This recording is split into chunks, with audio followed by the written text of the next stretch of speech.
Hello, welcome ladies and gentlemen, welcome along online to our Christmas stream today on the 23rd of December, so a very Merry Christmas to all of you watching. Today we're going to be in not the episode 300, that is Jones Aviation there, we're going to be in our Beluga, which today we're in a very special Santa livery, but I won't give away too much, we'll wait until we've pushed out to have a nice look at the livery. It's not a very good one, but I thought it'd be good fun for a Christmas stream today. If you are in my Discord server, we'll be hopping in later to do a live Q&A session, but you can see today we're at Harden Airport in the Airbus on the line station, plugged into the aircraft. Now, today, we've got a big Airbus wing being loaded on board. If we go up here, you can see there's the big wing trying to go into the plane. So if we go into our flight deck, we'll click load as we continue to get ready for this this flight today. So there we go, the wing is now going in. We can see we've got a nice Santa hat on the aircraft and stuff like that. But I thought I'd say good morning, KC, hello, and Merry Christmas to you all. I hope we're all doing well. So today we're going to be in the Beluga. I don't get very good frames in this, so if we do start to lag out, I apologise. We'll do our best, of course, but can sometimes just go. Please enjoy. So, in this Christmassy livery, we've been joined by Jones Aviation today. It's going to be a good fun departure of Harden Airport, as it requires a full toga takeoff in the Beluga, so that should be good fun. And yeah, we're loading in a big tail of an Airbus today to take down to Toulouse as our Christmas delivery in our Santa aircraft, with a call sign today of Santa 1. I couldn't get the ho-ho in, but it's Santa 1. It's pretty good. It wouldn't let me put in a couple more letters, but James Aviation, hey-ho, Merry Christmas, you too, Merry Christmas. So we're in this on the line station, which is where they have like all the parts for the aircraft, and they load them in using this big loader, which is being driven into the plane, as we can see there. I thought it was pretty cool. What I'm going to do is turn down the noise of my headset slightly. There we go. I hope you can all hear me very well. I'm going to turn down my microphone. I don't want to be too loud so that we're deafening you all. It should be good fun. So yes. If you have any questions, let me know in the chat. But for now then, have a pre-Christmas stream in the Airbus Beluga.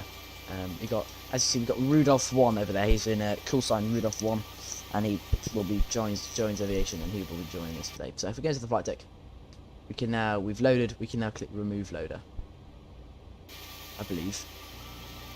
Yep, there goes the loader. Pretty sure. And the cargo hatch begins closing, I think. Pretty sure. I've only done this a couple of times. Come on. Go on. What's it up to now? There's free camera, let me have a look. Pretty sure it should be doing it. Worst case, I can close the lid from in here. On this little control panel. Whoop. Get it in the right position. We go here. Oh. It won't let me click it. No. Maybe I need to be in a...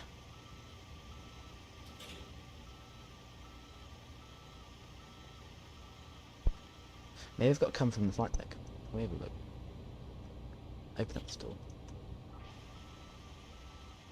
We go down, here we go. Open up the hatch. We see we're inside the big loading area here. I can turn on some lights if we want. But the main thing we're going to use is we're going to close the door. I think. Yep, and then doop. Down comes the lid.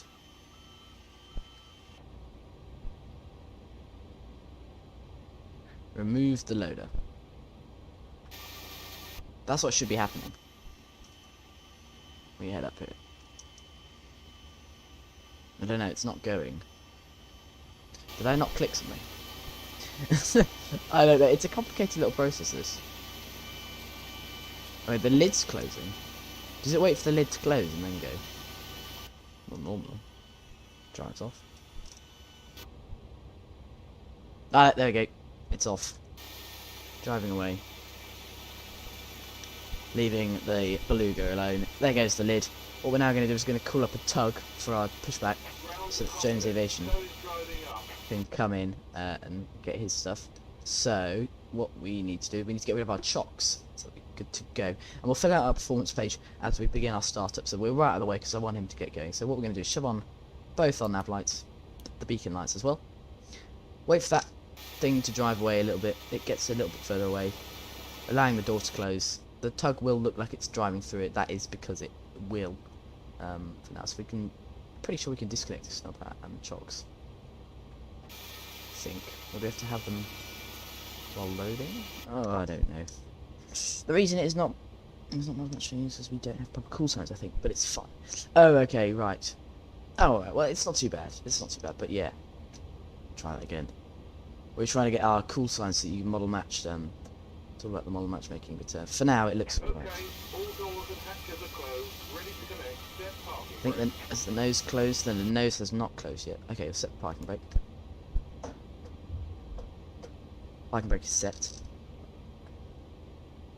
So the tug is now attaching as the loader drives off.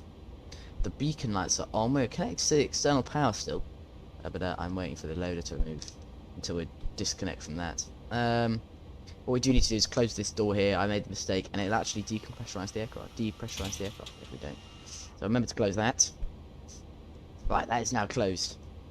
Fantastic. So what we now need to do, of course, is open up the doors, because you can see we're stuck in the station. So what we do is go up to here. We've got a plugin called Sam, which we have because of the fantastic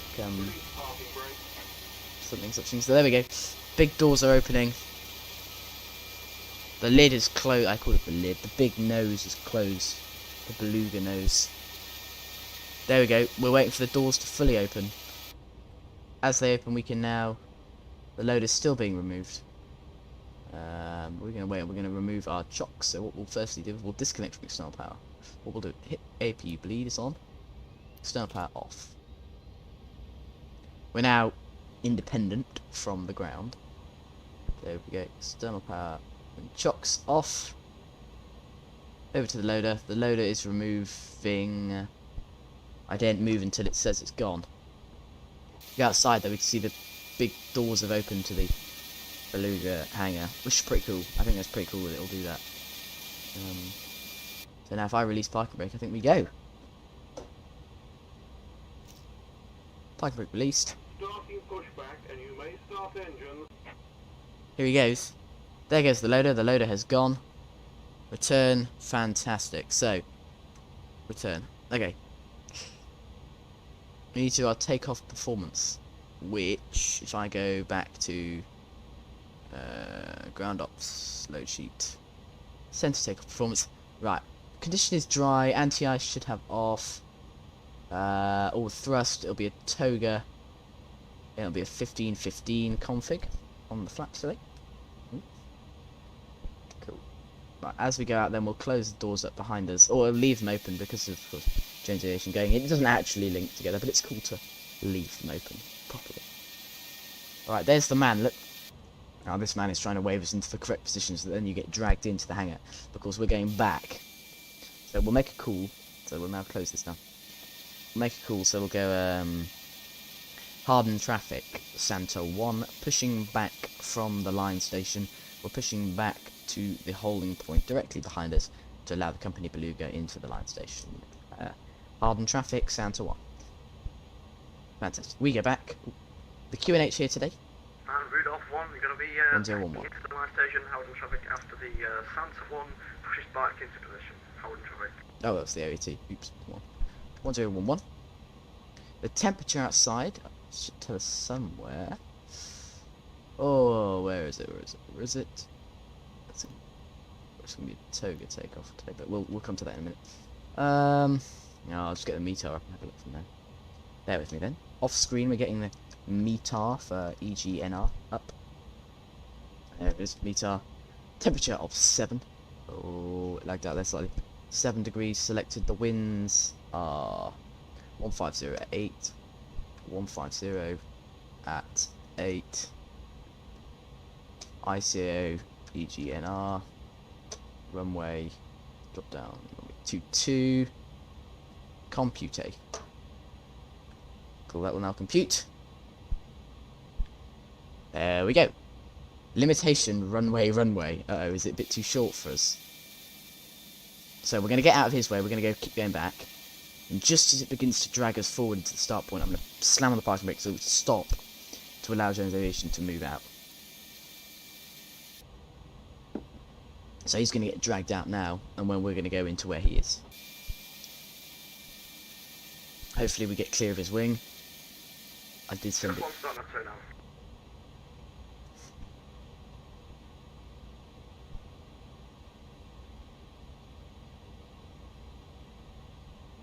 Oh god, it says limitation runway, runway. That's not good. It's not good, it's really not good. 1520, is that where we should be going? Assuming the pack's then air conditioning off, full toga. See if that does any better there. Okay, set the parking brake, look. We don't want to go back forward, we want to hold the Jones Aviation to get out. He's getting dragged out by his tug into the line station so that he can get his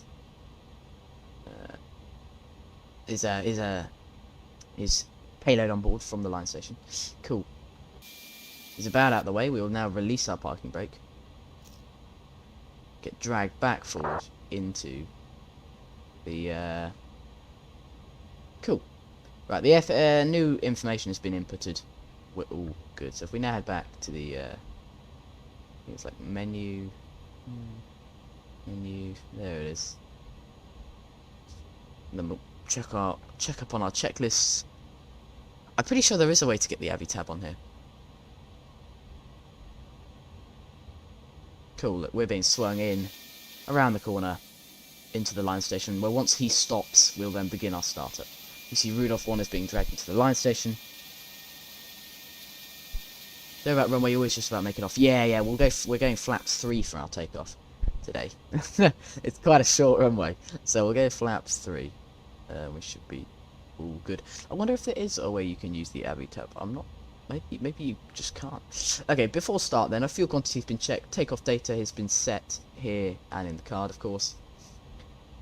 Anti-skid, normal. I believe I said it normal. I hope I did. Yep. Anti-skid is selected normal. Normal on. The beacon light is on, the parking brake will be set, the windows and doors are both closed. Operation complete.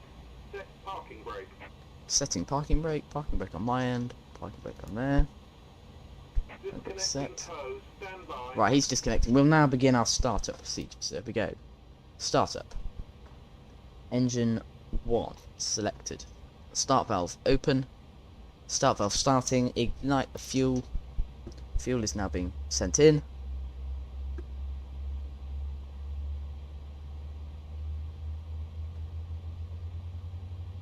This is then sort of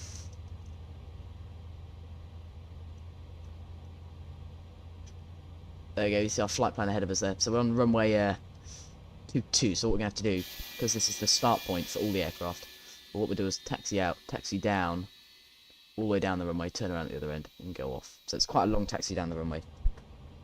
It's a very quiet airport.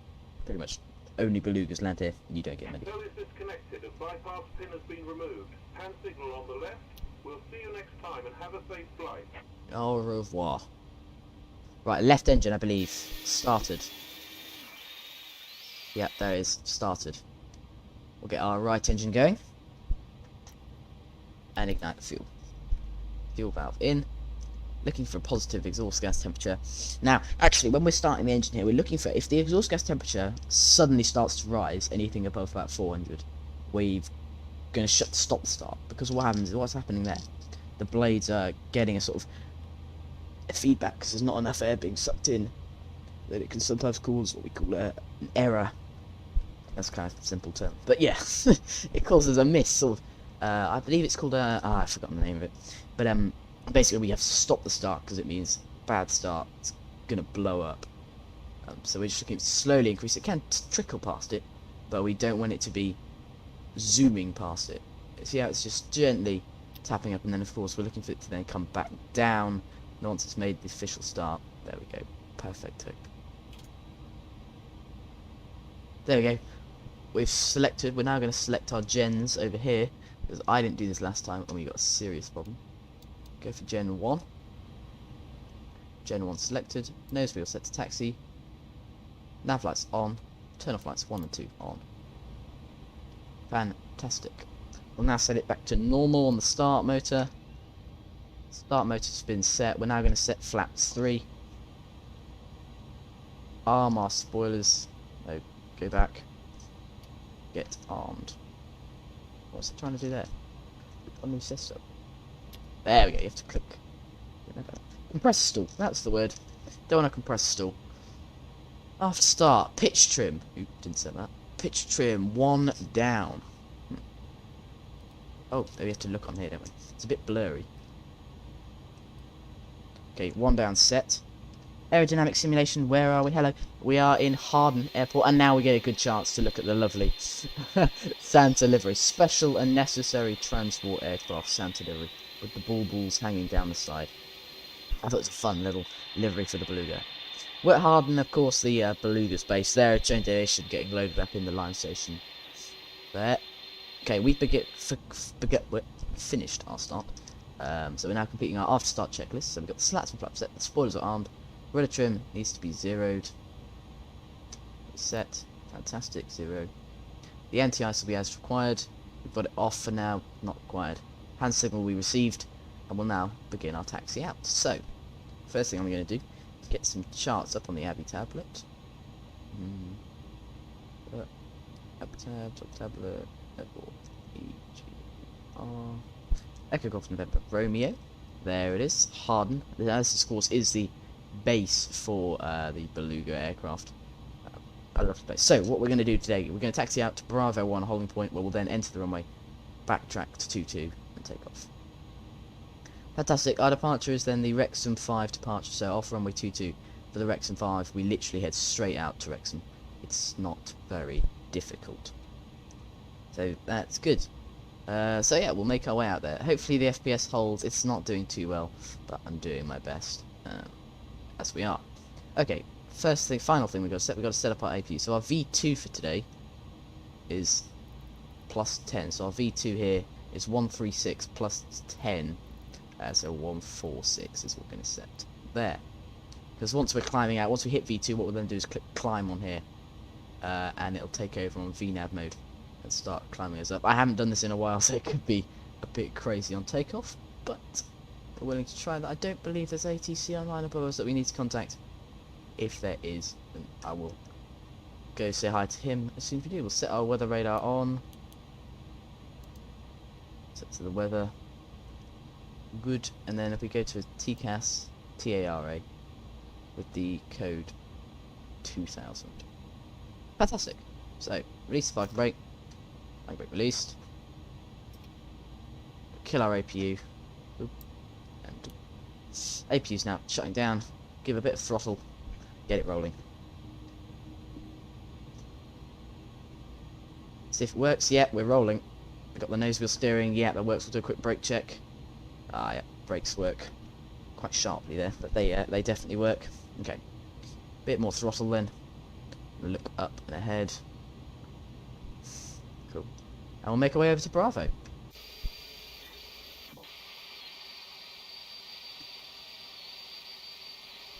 Harden traffic, Santa 1, taxiing out for holding point Bravo 1, runway 22 will enter the runway, fire Bravo, and backtrack. Harden traffic, Beluga, Santa 1. Santa Beluga 1? I think that's it. I don't want to go too quick. It can't take much speed, this big bird. We don't want to be going so fast.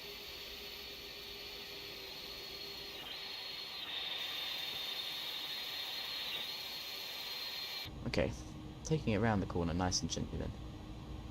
What I'm going to quickly do is just set up my joystick settings. Bear with me, guys. This was that one. No, we'll use that one as the nose wheel. There, that's a bit better. Nicer thing for me to be using as the nose wheel steering. So this is actually a non-commercial airport, I believe. Only for the Airbus stuff and the military side of things. But it is literally, you can see the big Airbus hangar over there. This is Airbus's home.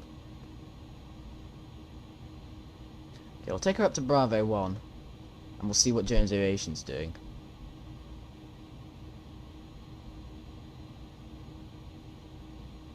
We'll do our four takeoff checks in a minute as well. We'll do that as we roll down the runway. Hardened traffic, Santa 1 lining, backtracking, runway 22, hardened traffic. It's Hawarden is the official. That's what it says on the sheet of paper. But you apparently pronounce it Harden, which I did not know. That's how you pronounce it. Right, take it right. Around the corner. That's what I mean. I think that was a bit of a fast corner actually. It really, I almost rolled it there. There used to be a Germania commercial flight out here. Oh, so it is a commercial place. Ah, I was always under the impression it was just for the Beluga sort of stuff. Right, before takeoff check, flight controls checked. It's good. We know our V1 VRs, so we got 132, 133, 146. The TCAS has been set. The auto brake needs to be set to the maximum position. Auto brake max selected. Oh, coming off the centre line. Ignition as required. I believe you go to continuous relight for the departure, and then we'll then take that off. Takeoff config normal for takeoff. We need to test that. It's down here. Was it? No, maybe it's not there. We are in takeoff config normal though. But where do we check it? Huh. Whoa, we're wandering around the runway. Okay, cool. Lights are all on. I think we're pretty much... I think we are ready for departure. Get to the end of the runway, swing it around, and go for it. Got a bit of a swing to the right, this plane. Don't know if it's just the runway, but it seems to be drifting to the right quite heavily. Difficult to keep it straight on landing. Or on takeoff, for that matter. Okay, going right here.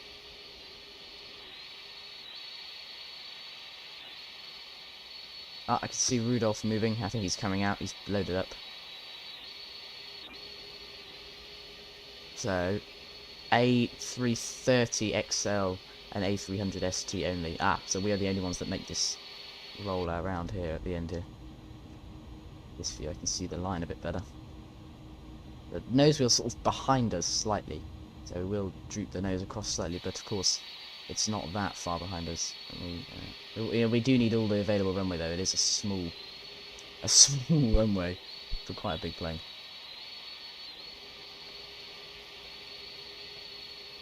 Okay, we'll line up on the runway then. I'll just make sure I set that takeoff config. I don't want it beeping at me as soon as I throttle up. Ah yes, the runway looking lovely. I hope you can see that on stream. That looks very nice. The bigger dip in the runway. That's pretty cool. I got to set parking brake whilst I quickly find this takeoff config button. There should be one somewhere. Ah, takeoff config test. There it is. I think we're good then. Okay, the flaps 3 is selected. The spoilers are armed. I'm happy for takeoff. We're happy for takeoff. Santa 1 hardened traffic, rolling runway 22. 20 minutes after we start the stream, we're off. Okay, so nose slightly forward as in all Airbus aircraft. I'm actually going to minimise that just to help the frames a little bit. And we go full toga. So I just push the throttles all the way up. It's looking to achieve our 100.3 N1 target. It often goes a little bit more than that. We got 100 on the N1. That will do quite nicely. Yeah, we're getting bad FPS. I knew we were. Whoa, struggling to keep it down the runway. See what I mean? It's got this definite lean to either the left or right, depending on. Whereas 140 V1, rotate. Pitch up on the nose. I'll get the FPS above 20 for a second. Pitching up. No, it's disconnected. I knew it would do that. We'll just reconnect in a second there. So we're just looking to keep it on the green cross. Positive rate, we'll go the gear up then. We're accelerating through our V2 speed now, so we're going to set this up to 220 or 230 actually, depending on how we feel. And I'm just going to need to keep that nose on the green cross, so I'd strayed from it slightly there to the left. So I'll reconnect back onto that. I'll do that. Okay, we're going to bring the nose back left, drop it in there slightly. Continue our climb rate at 2,600 feet per minute. So I'm trimming the plane now to hold that. We're going to go flaps 2. Bring some of the flaps in there. Up they go. I'm going to turn off the nose lights. Turn off lights. Continuous relight can go off. We go flaps 1. And allow, continue up to 240. Thrust reduction height we've just passed. We'll go into climb mode. It has control of the throttles. Throttling back for the climb. On traffic burst, we got one taxiing to Echo 1 to backtrack runway 22, Hamilton. So we've got auto throttle now on in a climb position, so what we're going to do is it should pitch up the nose sort of slightly automatically. So if we engage autopilot 1 and give a bit of demonstration, it's a rudimentary autopilot system this, but it works very well. So what we're looking for, yeah, so it's going to slow off slightly so that it holds just above 240. I don't believe we need to contact anyone. Jones Aviation will let me know if we do. You can see that we're out of Harden. We're already heading towards Wrexham. So if we have a look at the Abbey tablet, Abbey tab, total tablet, there it is. We can see straight towards Wrexham, where we're then going to turn south for the rest of our flight plan. There's no real altitude constraints, so we're making our way straight up to our cruise level. And we'll tuck in the landing lights. And I'll make sure the aircraft's pressurising. So having a look up here. Looking for our packs. It's been selected to pack 1, pressure, positive, bleed flow. The vertical speed is slightly, but the cabin altitude is not rising anywhere near as fast as that we are climbing. So that means we've got a good climb up. So we'll go up to 250, 246 or so, and then we will de-arm spoilers, as so. Keeping about 2,600 feet per minute, all the way up. After takeoff climb, having a look. Landing gear are up, packs both on. Oh, I forgot to turn them off, my bad. Altimeter set both, yeah. So we need to get standard pressure set. We're now going to go flaps fully up. There they go, up, and allow it to go to 250, because it's got a weird thing in the Beluga. The slats is what allows it to fly below 250, but you do have to put them up and climb up. So there we go. Put them up.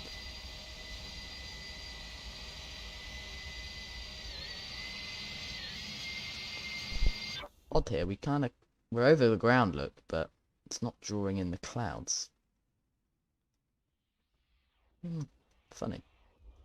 I'm not sure what's going on. I'll ignore it though. 10,000 feet blue. Okay, fantastic. Boost up the speed. We got 1 rolling runway 22, how would you think? Let me go to, is it mode? Econ climb, cost and ticks, econ. There you go, so it's working out all that. So I think if I now go to, it doesn't have a push in. Oh no, just preset. No. Oh, preset, and then you, I don't know. Why did I click level change now? I think I do. Auto throttle level change. Work its way around to continue the climb. Nicely. Boost out our range a little bit. It's on nav mode, so it's just following our point. Do I choose our cruising speed then and stuff? I think I do. Which, according to my flight plan on SimBrief, have a look. I'll go to read off 1 through 1,500 feet to Wrexham for departure. How would you think?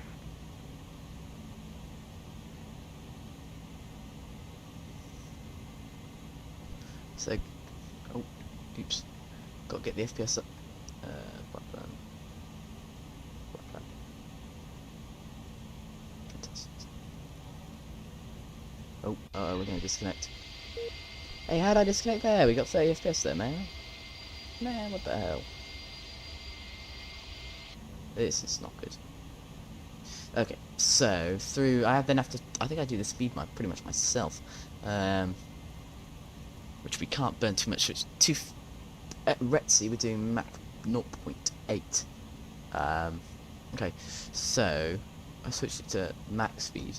going onto my Simbury flat plane in the bottom left here, I know that passing through Monty... Wait, we passed through Monty? Yeah, just gone through Monty there. Monty, we should be doing... Oh, let's have a look. Indicated airspeed of 280. Okay. So flip that across. Dial it to 80. Uh-huh. Why is the FPS so bad? This is really annoying me. I have to hop out the flight deck in a minute and just sit in the wing view. Ay, ay, ay. Alright, the flaps are all up, retracted. So our after takeoff checklist / climb is completed. Next one we're looking for is the approach. We won't need that for a while, we're good. Climbing steadily there. So, looking at the speeds then. At Monty, going towards Retzi. At Retzi, indicated airspeed should be 680. With our ground speed of 384. Total airspeed 403. Indicated airspeed, how can that be so high? Maybe it doesn't mean that high. Outside again. Cancel. Ah, it's so annoying. Turn down your anti-analyzing in graphics. Yeah, probably should do, but it'll cause it to pause and everything. So, well, I'll just hop outside and turn down the volume in a minute. Total airspeed in frequency in icing range. Okay, being icing range. All that supply on and on. Engine anti-icing's on. It's telling me you should have it, so we'll turn it on. Right. Okay. So then going towards Retzi. What's that? TCAS? Like a scan? No. Oh well. Terrain mode on. Oh, okay. Right, so through Retzi it reckons we should be much higher than we are. That's not a problem. We're just going to keep it around 280 knots. 283. Because then we're looking for when we're in the cruise. I've got to go outside to fix the FPS. There we go. Because through Retzi, when we're in the cruise,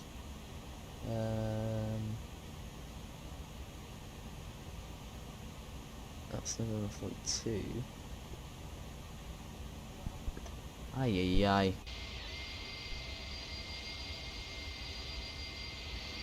I mean, on the plus side, it is a nice livery.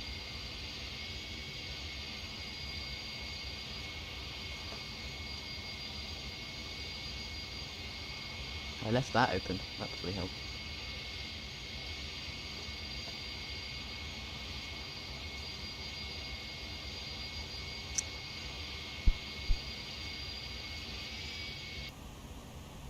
Come on. Bloody hell. Pardon me, but come on. This is shocking. Right. Supply's all good. They say there's a printer that works. I'm not sure how to get it working. But I'd have to have a look at that. So, yeah, Mach 8 is what they want to be for cruising.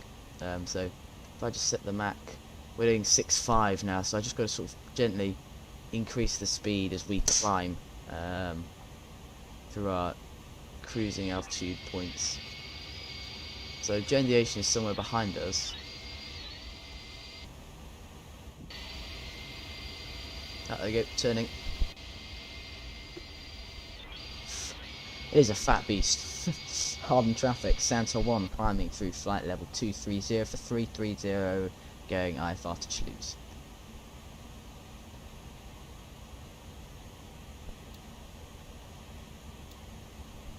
Cool, so by the time we get to our cruise, we should be Mach 0.8, so we're just going to keep... If I switch it to Mach mode, we just got to sort of balance the Mach speed. So we're doing Mach 8 in our cruise. Oh well. There could be worse things to do. Ugh. Wow, they turned down Xplane sounds a little bit because the problem is we get sat in the wing view for a bit.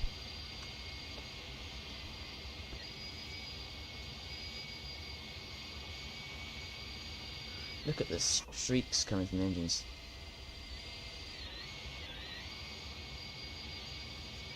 Very nice, it's very nice. Right, bear with me, Jones Aviation is right, I do need to turn down some of this stuff.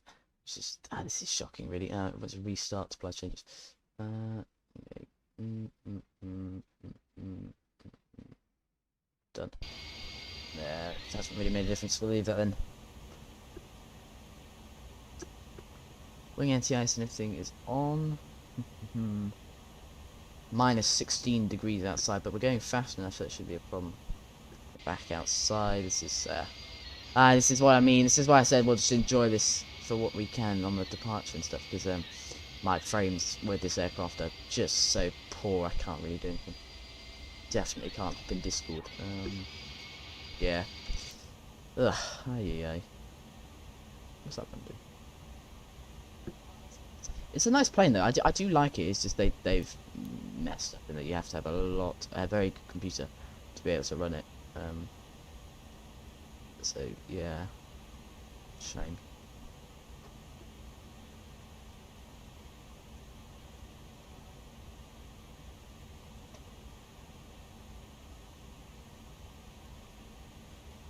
Yeah, so we can get the Mac a little bit higher in Santa 1.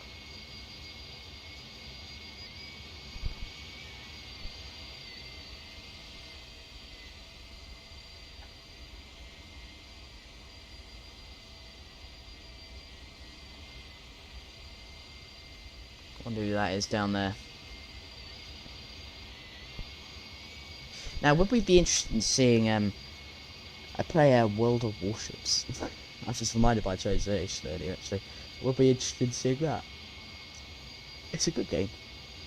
I do like it. It could be good fun for a stream or something in the future.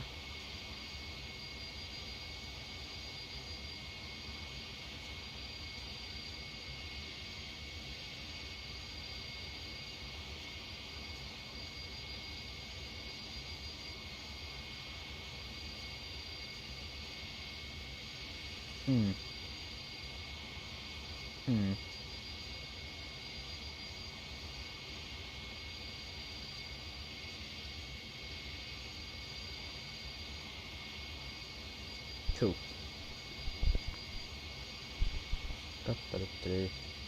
Alright, well, the problem is, guys, I'm sat outside you, because we're getting, not going enough FPS to be able to cope with this. But you're getting that high-end system for Christmas, right? Hopefully. I don't think so.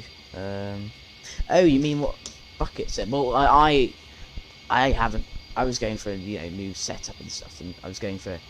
I've got cool camera things so we can have like a stick camera during the stream, so you can see, on takeoff and stuff, the sort of movements and things of the side stick. I thought that'd be pretty cool. But I don't know what Bucket. I mean, it'd be. I don't know. Yeah, he just said. He just sort of said that.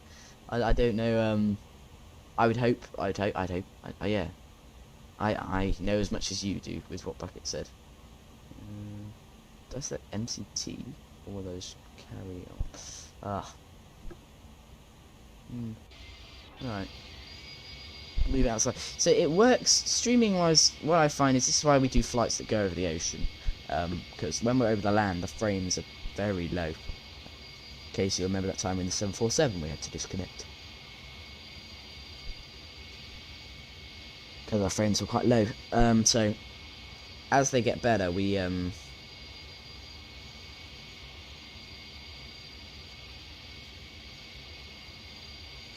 when they get better, we can do more and more. But I'll have to. I have been trying for weeks and weeks and weeks to see what I can do to improve frames, but there's not much. I'm currently on as low as you can run it without looking like an awful mess. So I don't know, but maybe this is a plane we can't fly.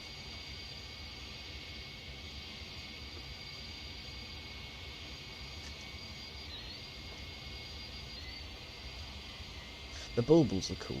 That was a good addition. I spelt necessary wrong. I have to change that.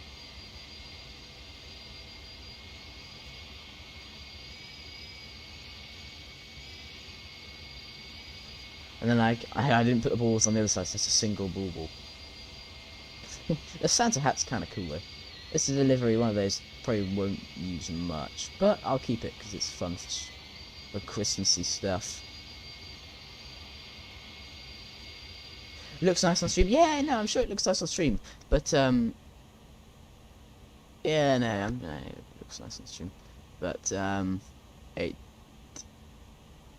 requires a lot of processing to keep it looking nice, and so I'll have to maybe turn it down. It's so what I mean is the reason we're getting probably not very good frames because I have it on a fairly good setting, which means that it looks nice, but of course that seems to be sacrificing frames. But if I go any lower, I kind of can't go lower, firstly, and it really wouldn't look nice.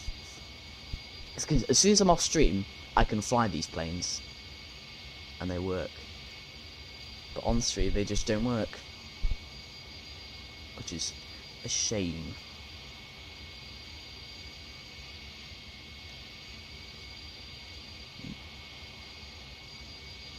Someone's just commented on a video.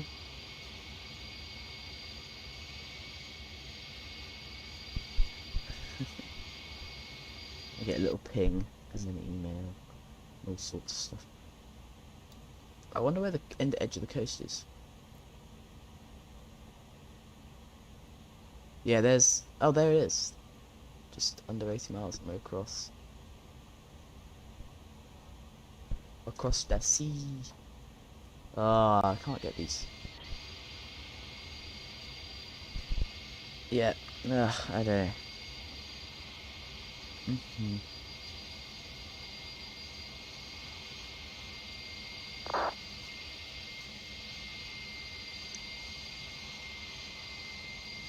Get a cheap computer to run the streaming stuff. Yeah. Do you reckon I can? Is there like, how do you... I'm gonna Google it now. How do I set...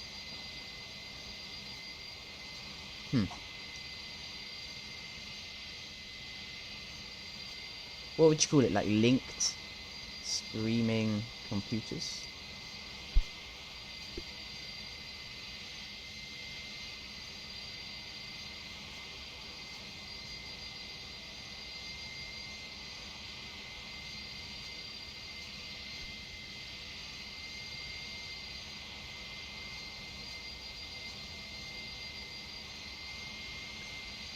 Yeah. What's this? Something old you have lying around. So yes, many do so. Yeah, I've got a couple of old computers. Definitely, I could do it. I just don't know how to do it.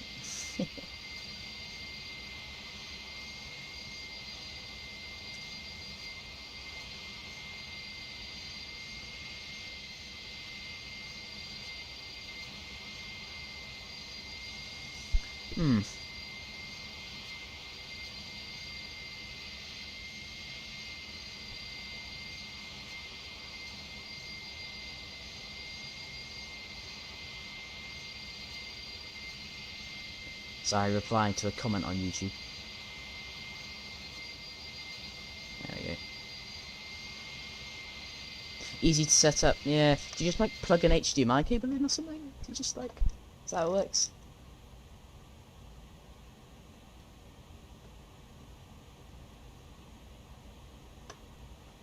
Yeah, we just can't be in the flight deck, can we?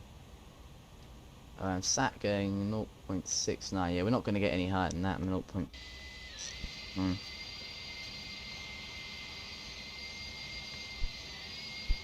But if I turn down the Xplane sound, should we get some music on there and see if we can do it? Firstly, yeah. I love making fresh pasta. We'll start off with double zero flour. There you go. Finally. Oh. Is that alright? Can you hear that? Oh.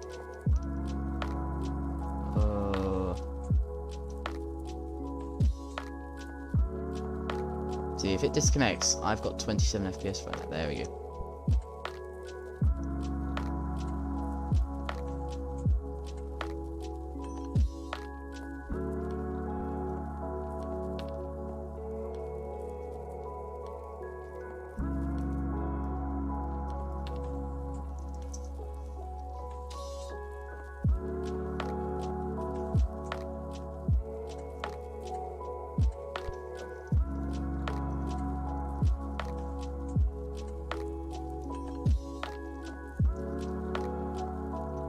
Tiny bit loud though. Okay, no worries. Turn that down.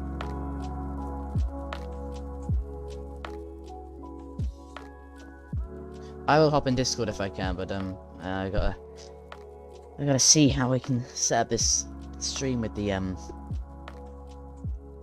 laptop, like KC said, because I can't keep doing it like this.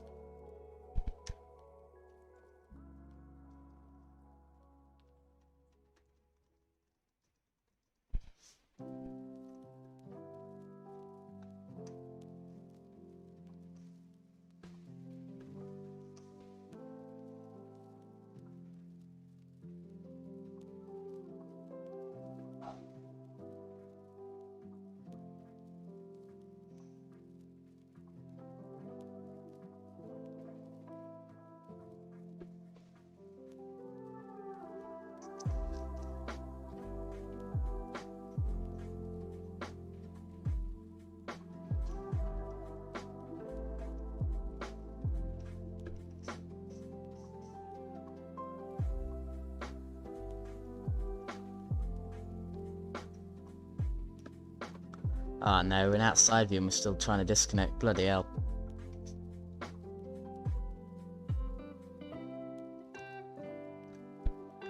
Are you running Xplane on external drive? It's on a hard drive. But the hard drive's always been on my PC. Yeah, I know it would probably run faster on a C drive, but you have to have quite a lot of space. I don't want it to block up.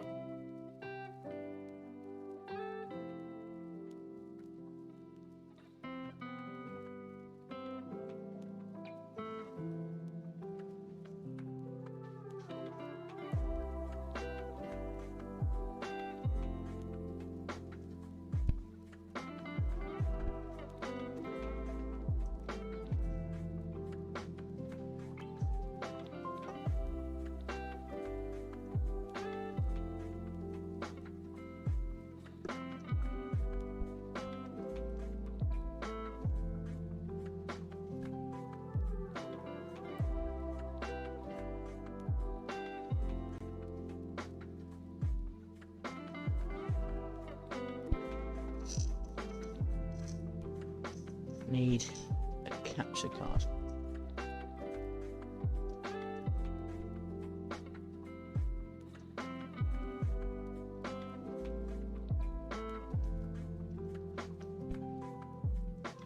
You have to get a capture card. And then you can send them across, I think. Yeah, and you do something like that. That's what it seems to say.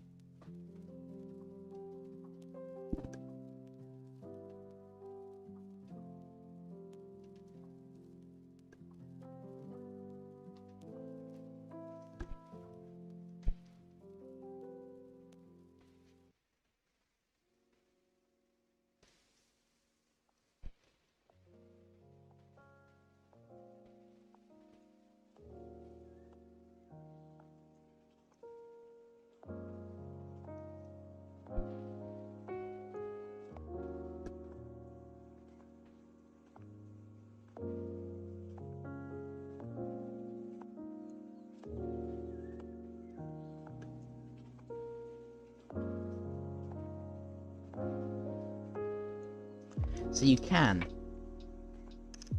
You can do it through the 2, as KC said. Yeah. I need a split box.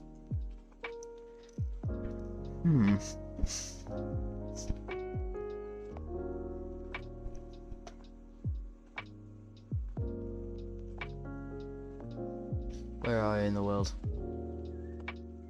Oh, yeah. Covered good distance.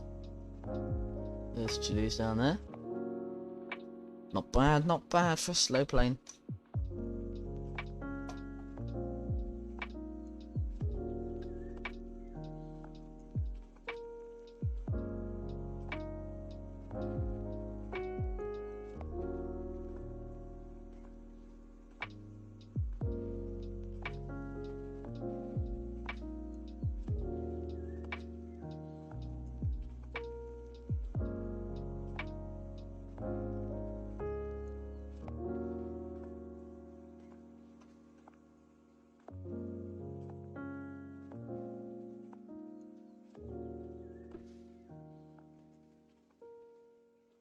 There's your issue though. Do you reckon it would be that much? That it would really help that much if I changed it? I mean, how much space have I got left on the other one? 105 gig on the other one. That's not a lot. I'll have a look how much space Xplane takes up. Because of course you go into the main Xplane directory. Probably quite a lot, I imagine. It's having a look. Size on disk of the Xplane folder. If it goes any bigger than like, I don't know, what? If I've got 100 gig free, it can't be any bigger than 50 really.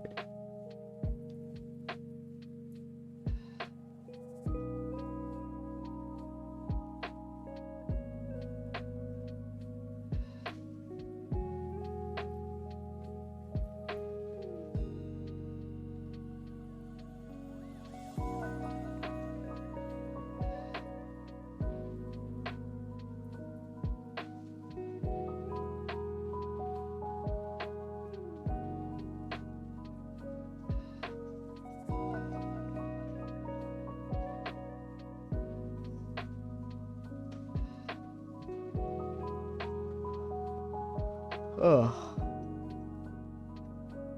You're waking me up. You think that would be counterproductive? What? Moving it across, you reckon?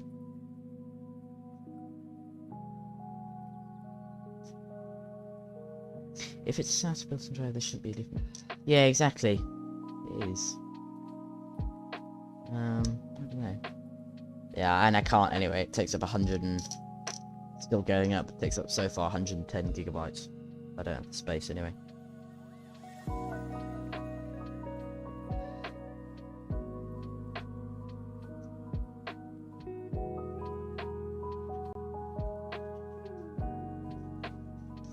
Yeah, I can't move that across. Which means I've got to hope. I don't know. What can I do? Go get that video capture device then, I guess, and get another cheapy PC thing. Do you plug a USB into it? So you plug a USB. Say bookmark this.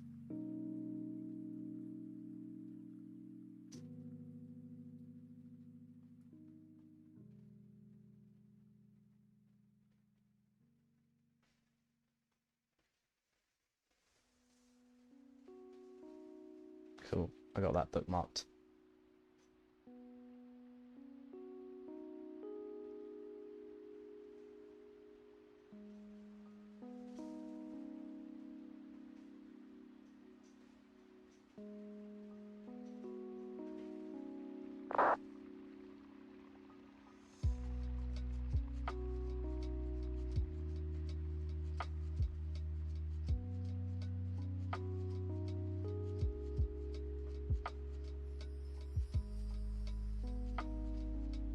Cool.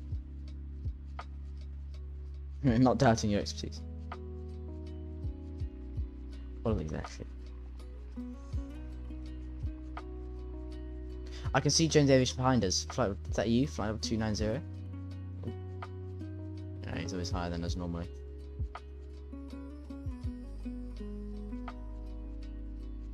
There's a fair few planes out today.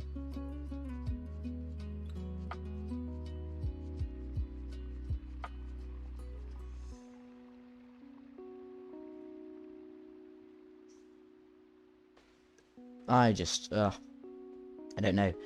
I think something's got to change because I can't go in the flight deck during the cruise. Which is a bit ridiculous, really. Oh, we're turning. Is that Jones Aviation to my right? I gotta see where he is. Similar. What's on me?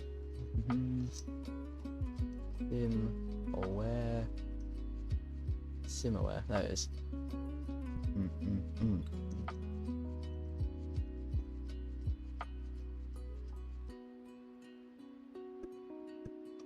You're 340, are you? Oh, sorry, I touched my microphone there. Oops. No, 340 is a different one. Rudolph 1 is 290. That's you there, isn't it? Behind us. Yep. There you are. Groovy. I don't think there's any ACC online, really. Yeah, no. Pardon me. Not really an ATC online. For Ali VL. This is annoying.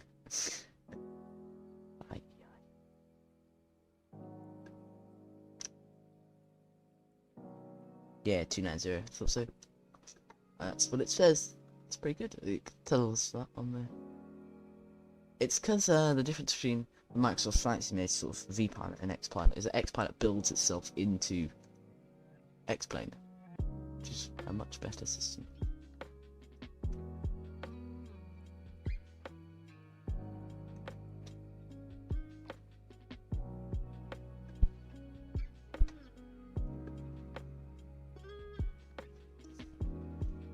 It's a pretty nice looking plane. Nah, go on land.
That is how they do it, okay, so you're right.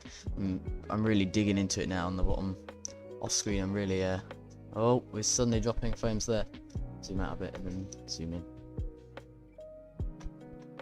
So yeah, having a look on this. It's a switch box that you, use, and you plug in HDMI to one, HDMI to the other. Yeah, you plug in like your monitor into one of them and your computer into the other, I think. So you want output to computer.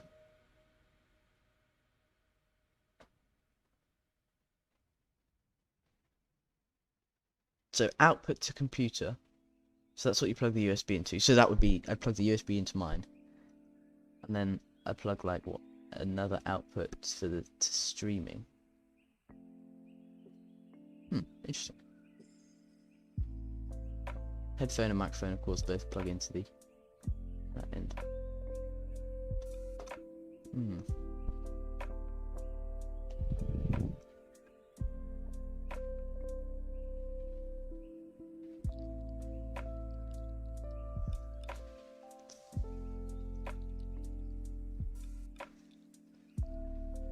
Oh, capture a streaming PC, so that would be into the laptop with the USB. Other end of the HDMI cable, game capture card. Do that.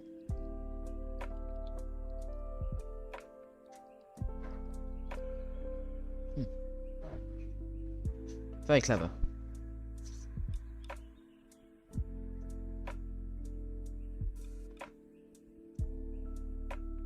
I wonder how much FPS I'd actually get though.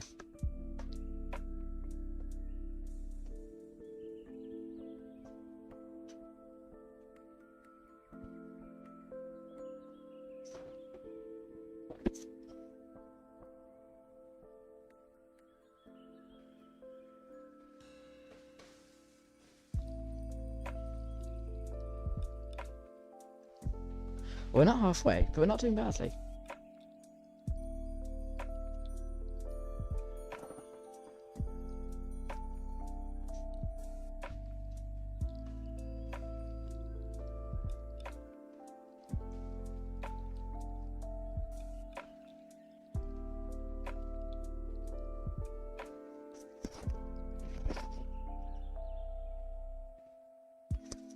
Sorry, bear with me. There we go. Sorry about that. Ooh.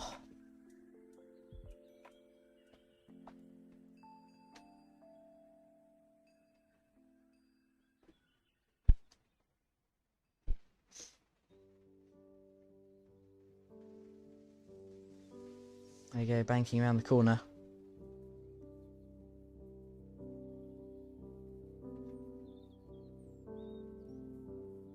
Casey should join us in the VC one day, he certainly should.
Oh, complains a lot.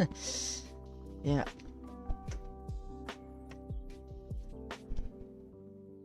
So for hardware A1, select your capture card output, which should be listed from the graphics card. For hardware A2, select your gaming headset output. You don't select it's mine. Where's me too many?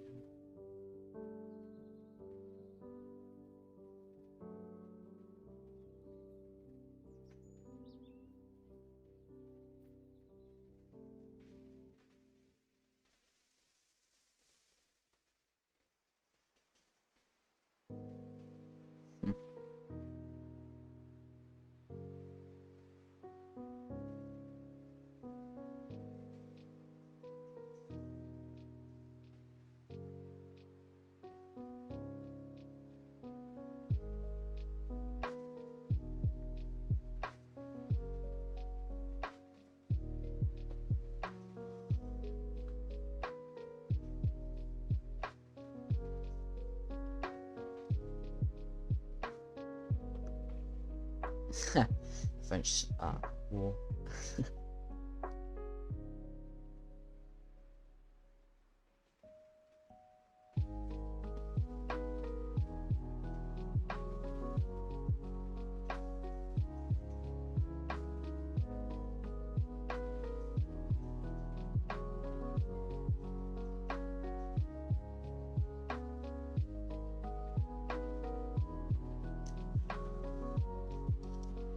Right. How's Xplane PC?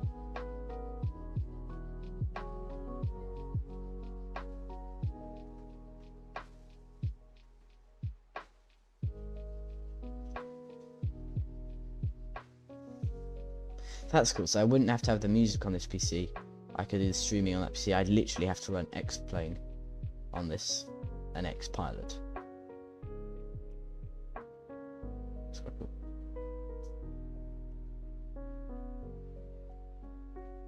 Adding a capture card, video capture, nice.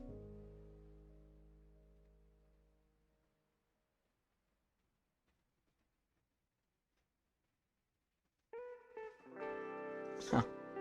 That is pretty good, if it works. First I got to get gaming. Get a capture card.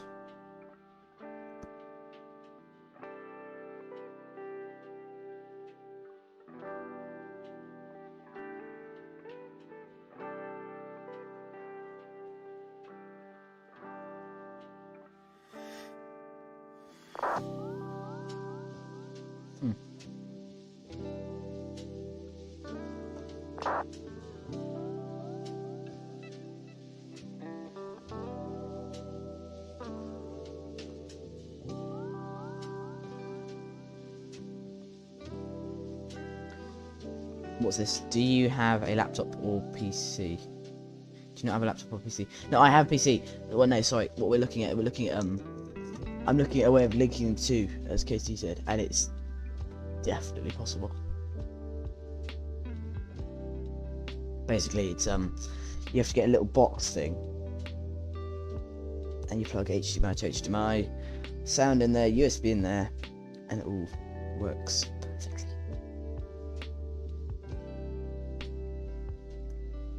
Hopefully.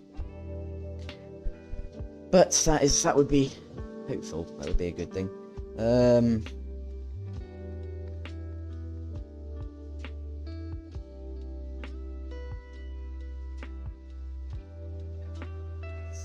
Problem is, it's a lovely plane, this Beluga, but the frames are just too heavy.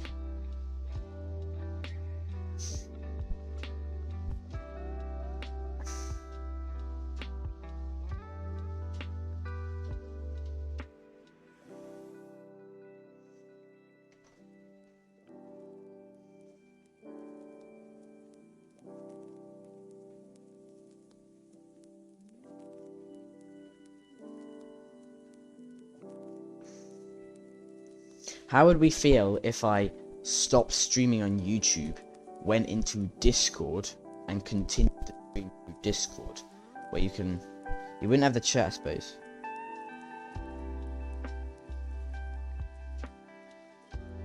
Do you think you could do the event on Discord? Well, that's what I'm saying. Should I kill this stream on YouTube, and we go over to Discord and carry it on Discord?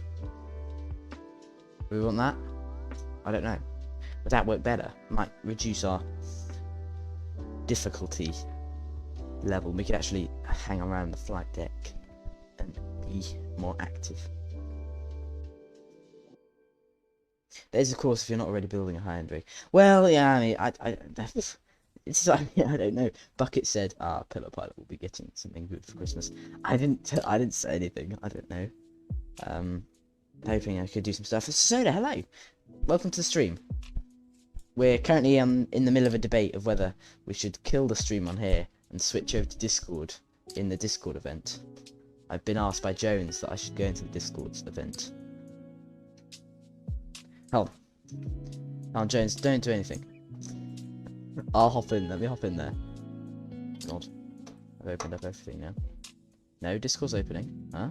Oh. Yes. Okay. Oh. Oh. So there we're struggling with frames. That's basically what's going on. Right, I'm slipping quietly into the INI simulations. I'm gonna start the stage.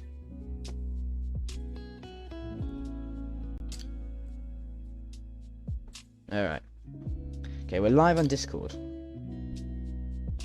But the frames in this would die. Tempting to switch over to Discord. We're in breast control, but there isn't anyone online. Bad.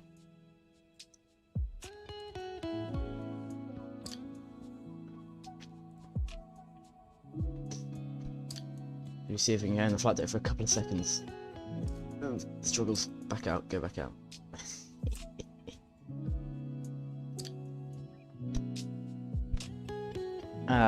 Yeah.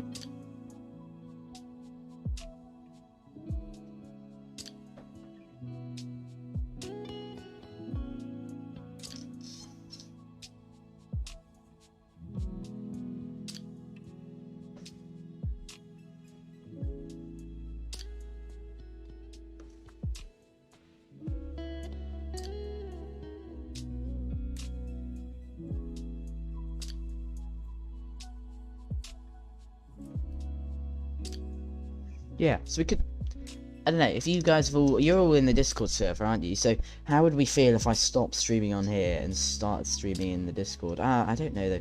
I'd like to keep the YouTube stream going. There's not much left of the flight, to be honest. The problem is, guys, I just don't have the FPS to be able to keep going on here, because I can't go in the flight deck, which of course will mean to come to top of descent and stuff. It's not going to be good.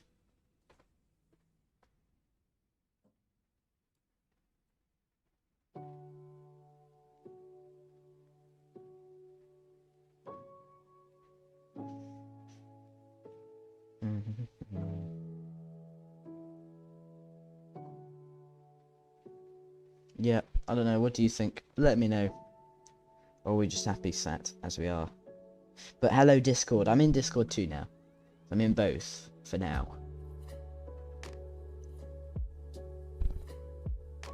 Yeah, probably is better for us, but I don't know.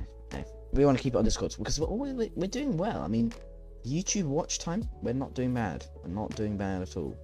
I go to analytics. That's pretty good. We're getting lots of watch hours, which is pretty cool. That's good.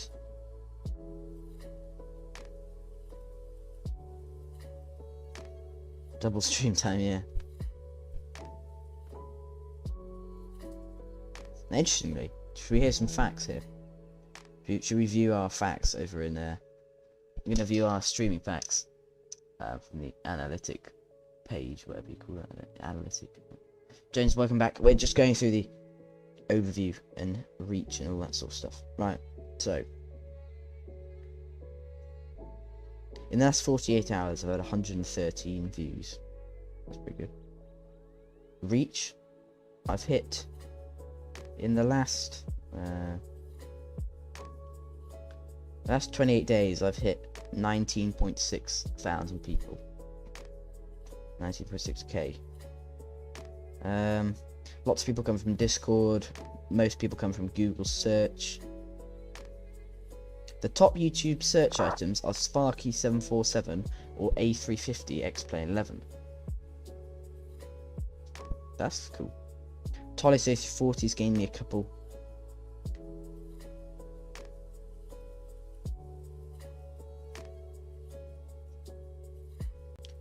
But they're like one of the ones that's suggesting my videos the most, if I'm having a look, is this one. What's it called? That's cool. So people are watching the Airbus A350 full cockpit preparation and startup.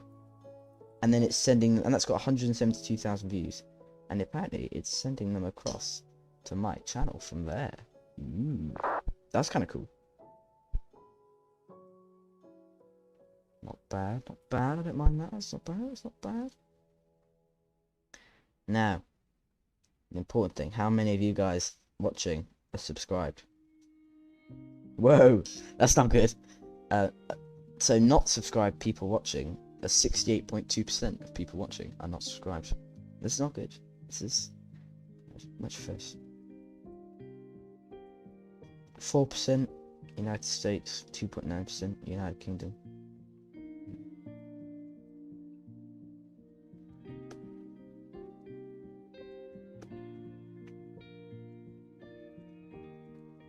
Yeah.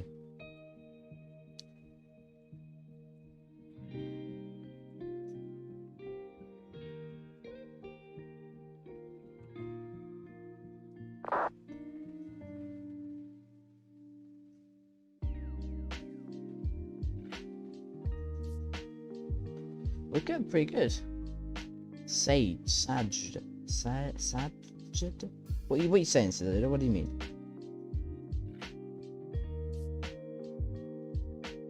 All in all, 129 subscribers is pretty good.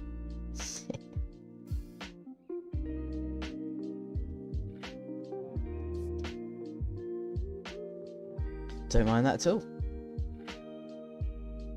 When should we be descending? I'm gonna have to hop into the flight deck. Whoa. Does it have a top of descent marker? Or do I have to just decide top of descent?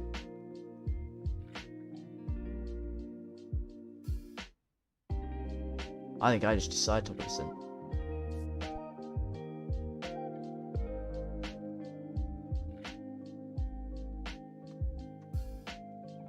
Ugh. Right, never even got some back in. It's like sad, but in Polish it sounds funny. Landing Caulfield 3040, of course. It's not bad.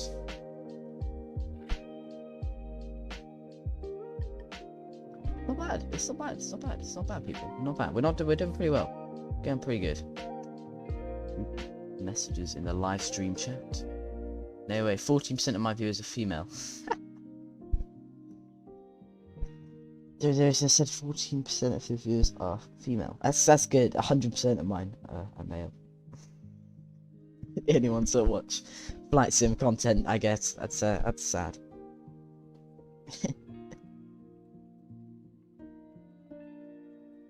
Analytics. Audience.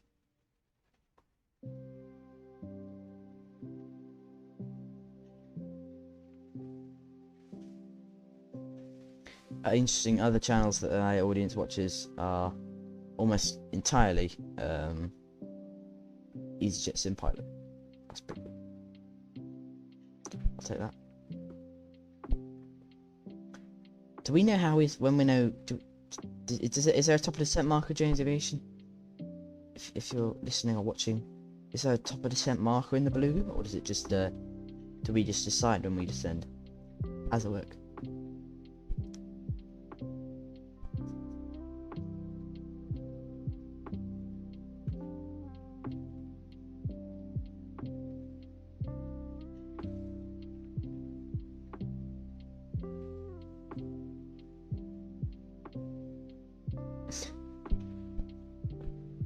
Aye.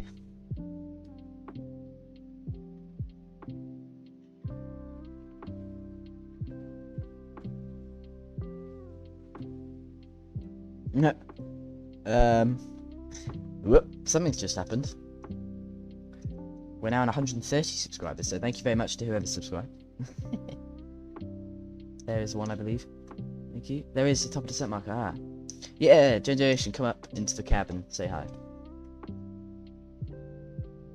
Oh, Bonjour.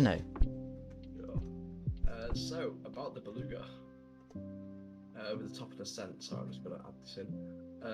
It's pulled straight from an A310, so don't follow it. You sure? Yeah, But it is the top of the descent marker, is it not?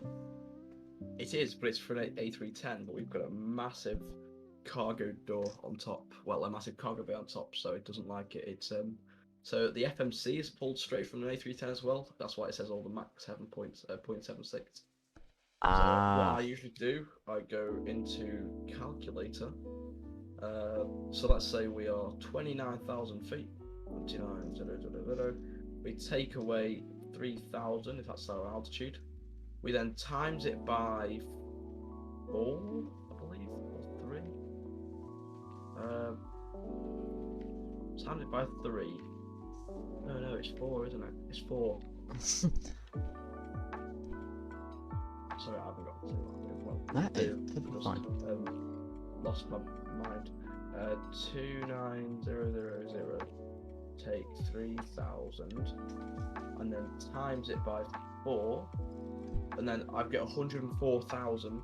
So you do 104 nautical miles away. That's when you start descending. It's 104 nautical miles where you start ascending. Yep, Wow, that's a long way away. Are we sure? it is. Yeah. Interesting. Thank you very much, Mr. Generation. I did not know Well, that. for you, sorry for you. I'll do. Are you at 32,000 feet? 33,000 feet. Ooh.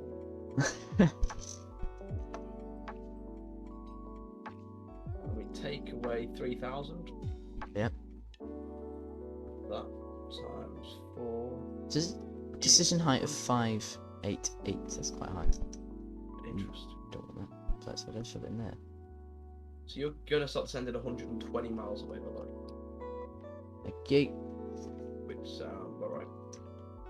Yeah, so sorry, I forgot to mention Merry Christmas, everyone, from Jones Aviation. Then I gotta have a look. Oh, we're gonna disconnect. Hold on. I really don't know why your frames are so low, though. It's shocking, really. It's strange, because I'm running a laptop which was designed in the 1960s. And it still runs it.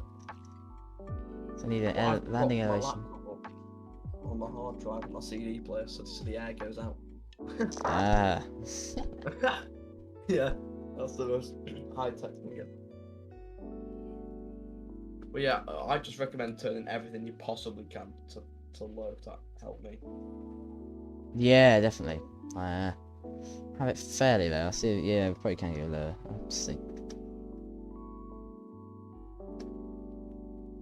I'm disappointed though that they copied everything from the A310 I know that's a bit. or from the I mean, A300. they even said that we haven't copied anything. We built it from the ground up. Yeah, sure you did. Well, exactly. I was going to say when they said that, I didn't think. Merry Yeah, Christmas. it was like. You've been wished a Merry Christmas from. Oh yeah, we on? You're still on YouTube, aren't we? Thank you very much. Of course. Is that the? Yep, 8 times 3. The formula is current altitude minus desired current altitude. Ah, Nice. sorry about that. It's perfectly fine. It is a slow bird, this one. It is. Maybe I should have held off then and got the A300 rather than this. It's a good fun plane. I mean, I do like that. It's rare. But if you're saying they copied it all across, then that's disappointing. So, the only reason I really got this is because it flies over my house every day, and you get a scenery pack with it as well. One landed in Warsaw a couple of days ago, according to Lost. But I missed it. Oh no, that's a shame. Oh, it's on its trip to Japan. Pardon? It's on its trip to Japan. They're flying it down to Japan. Yeah. Which one? Beluga 4, I believe. Could be wrong though. Ah, we're in 5. Good. 3 or 4. Nice. Because they've got the XLs now. So how does that work? Have they got individual XLs? Yeah, they've got 1 and 2 XL. And then all the normal ones. And yeah, the normal ones. Cool. The A300 is I've got getting a huge update. Yeah. Of the planes though, is the A310 not better than the A300? Of the INS simulations planes, Yeah. A310 is their best, isn't The it? A310 is the best.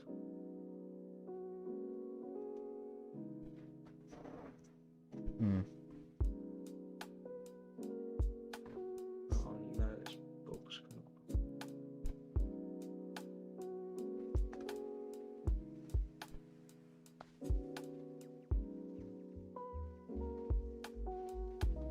Yeah, the A310s comes with the MRTT version as well. You can get like fighter jets to come and refuel off it. It's really cool. Can you? Wow, that's cool. Yeah. Will you like select an option on the iPad and the fighter jets come up? No, it's an actual panel behind the cockpit. So you sit in the seat, you press a few buttons, and then turn the fuel on. And it Does it automatically like spawn some fighter jets there then? Yeah, it's great. That's mega. That's pretty cool. But it's a bit too much for me because I'm a bit because I come from this part, everyone's like no one spends money at all. So well, at least in my time. Anyway. Casey loves the A310. He says he's going to implement all the A310 stuff into the A300. Ah, so then it's just a question of which plane you prefer. Yes. I think I prefer the A310 because it's what DHL fly, and I think they're just cool. DHL for the A300 though. That's what I mean. I prefer the A300. Ah, right. Yeah, I do Sorry. like the A300. It's a nice plane. I like it. The A310's got a massive range though. Has it? Yeah. It can go anywhere, literally.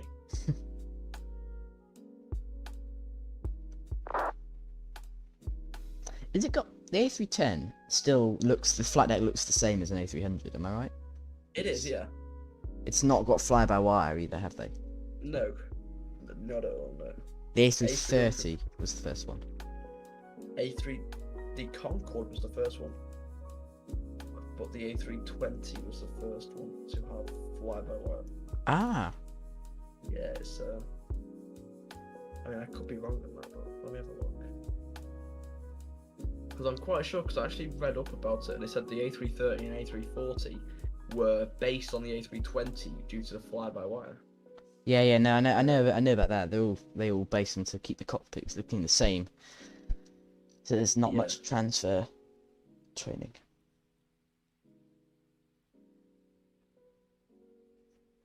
I like how Boeing have moved to fly-by-wire now. It's Oh, when did they move to fly by wire? with their 747-8, I believe. That's when they first moved to fly by wire. Yeah. And then of course 787s and stuff have them. Yeah. Oh no, I'm not sure the 787s have them. Someone will correct me in the chat though, probably. I assume the 78s must do in a way, mustn't they? Yeah, they probably have. Let me have a look. I know someone who flies a 787 for TUI actually. Well, my friend does.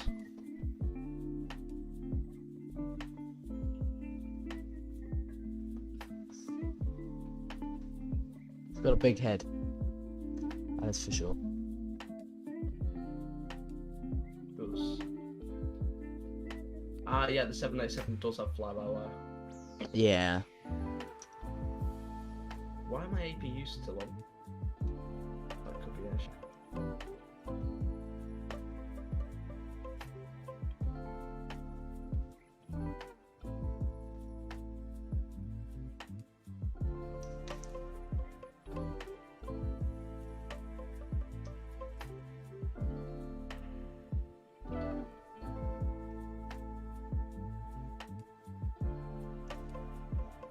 You know, for the life of me, I can't find a autopilot disconnect button in Xplane. What, on the Beluga? On the controller settings. Ah. I've got this button set to file. I find when I disconnect the autopilot in this aircraft by flicking the switch off on the panel, I get a warning, starts beeping at me, and I can't turn it off. It just keeps beeping. Well, this is a fix. You see the big red button on the yoke? Yeah. Press that. Or instead, it won't beep. You have to press the panel and then the button, I believe. Because I've really annoyed me the first time I did it. Wouldn't shut Oh, up it did all the me way, as well, yeah. all the way to Press that taxi. big button.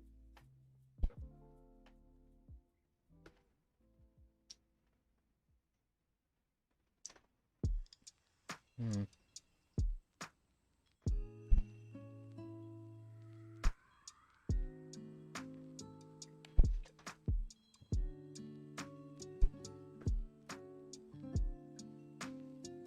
Let's go. A300. Why have I got the A310? Shouldn't have that. Autopilot.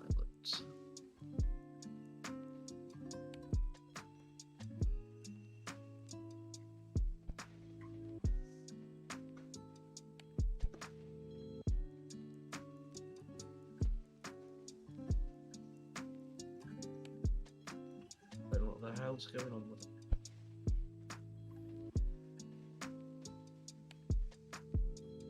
Noise.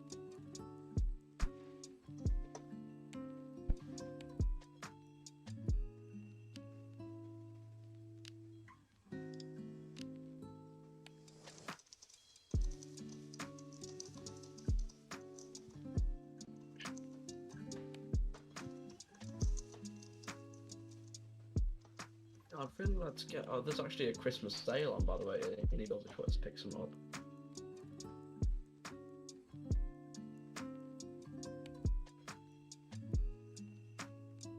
Right, I'm just going to take a quick break, guys. I'll be 2 minutes. Thanks very much. Fucking.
And hello. Back into the flight deck then. I'll get rid of that back in a moment. Back a I've gone a little bit more than 5 minutes. It's not bad estimates. Right, so we've entered into Bordeaux airspace. So we're now closing in on our target off Toulouse. This is line, we're heading down here. Once we reach this point here, we're gonna make that left turn across and in. We up on the flight deck. Ooh, hope we don't lag out. Fairly weird looking flight, but I'm not quite sure what's going on. So if we disconnect from Vatsim, I'll just have to reconnect us because I do need to have a look at this. BMC. Right, now let's have a look where this goes wrong. Oh no, that's perfect. That's fine, that takes us in nicely. Right, there we go. Scooch it back. Mine has some good moves. Hello. Hello. Any builds are doing a sale, and because you own the A300 Beluga, you get a 35% discount on top of the already discounted price. Seriously? Yeah. So what does it mean the price of the stuff is now? So $55.99. Take wait, no. Got the percentage calculation there. Welcome to Ini Builds aircraft. I think we'll have a look at aircraft. And I think so. Yeah. So it's down to 55. But Wow. You get an extra % off because you're an A300 owner. So if you have, I do. So just out of interest, if you have the choice, which you do now, which they're both 55 and 55 for both of them, for the A310 and the A300, which one should we go for? I would say the A310 because you get a lot more with it. With the A300, if I'm not corrected, you just get a passenger and a freight. With the A310, you get a military, a VIP, a passenger, and a freight. Ah. So personally, I'd go for the A310, but I'm not allowed to spend money on planes.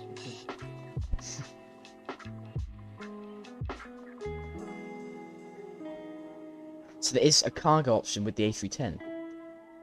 Yeah, there's a cargo, a military, a freight, well, cargo, passenger, military, and VIP. The A310 looks a lot shorter than the A300. It does, but it's got a much longer range. Yeah. But is it shorter? It's like a smaller It is. plane. It is. It is very short, yeah. Wow. It's an interesting plane. I used to see these a lot at Manchester in the Air Transat livery. Very cool. Yeah. I'm looking at a size comparison of them now. The A300 is definitely bigger. It is. Huge. Side by side, it's just the A300 is longer, larger aircraft. It is. It's huge. Is that not a reason for going for the A300? You could do if you wanted to. But I the dunno. A310's got a much longer range, which I prefer. On my personal, but you probably prefer a shorter range, wouldn't you? Well, that's the thing, I don't fly on massive long range air things. That's probably, yeah. But would you The say A310? I'd say A310 personally. It can operate at a much more interesting airports. Like, I'd be flying this thing out of St. Bart's. No, you can't do that. And not on Vatsim, obviously. I'd be like landing it there, just a bit of a trick. But yeah. What do you all think in the chat? What do we all think? Yeah, exactly.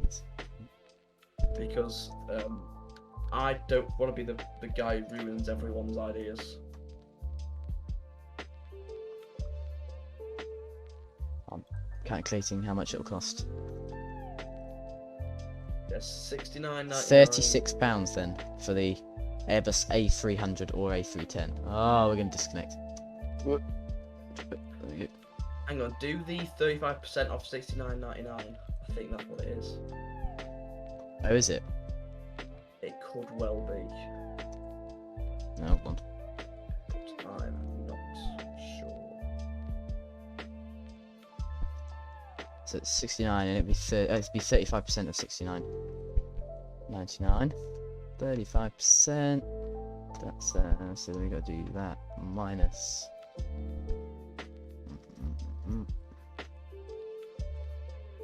Oh.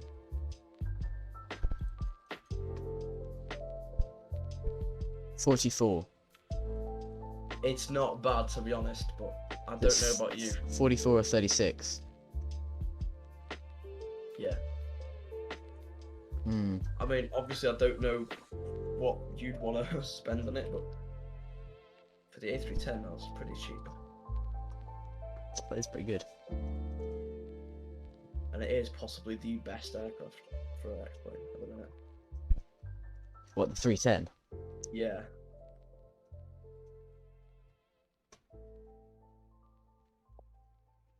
So.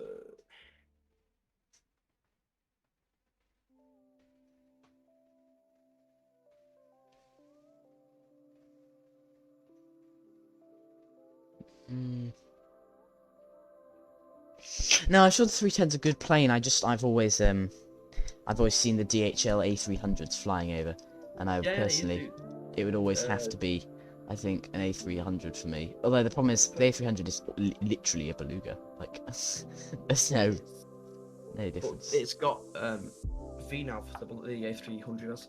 Ah, has it? It does, yeah. I mean, obviously, it's sort of a special plane for giving it the A300 then. Like, the Beluga was. The Beluga is pretty nice. Right, so hold on. Right, when should I start descending then? 120 miles away.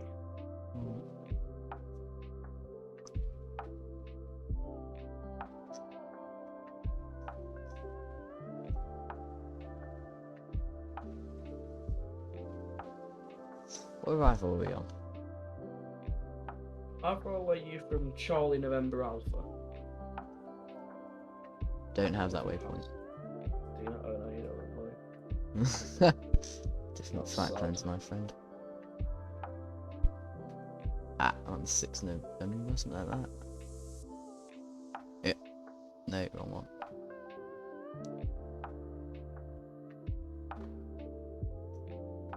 Lima. Nope. I've forgotten what arrival I was on. Ah, I think it's this one. Yes. Yes. Sort of. Flight level 80, okay.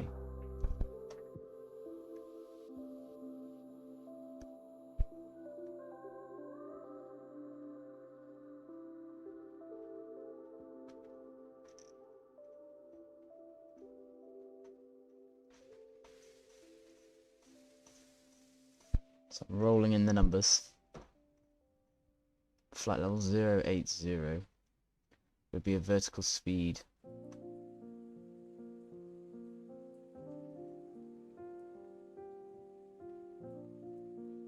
Ah, I clicked the wrong button.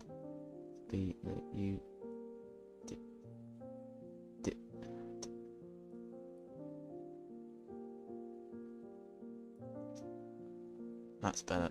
I can add it in the thousands at least. I'll change vertical speed.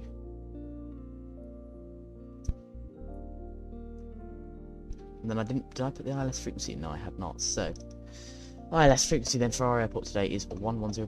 110.7 in the ILS. 107, and the course. Ah, that's below it. There it is. Course is 142. Yep, 142. Right, from there, let's put in our arrival information. So, decision height has been inputted automatically. I don't think there was. Yeah, it's 588.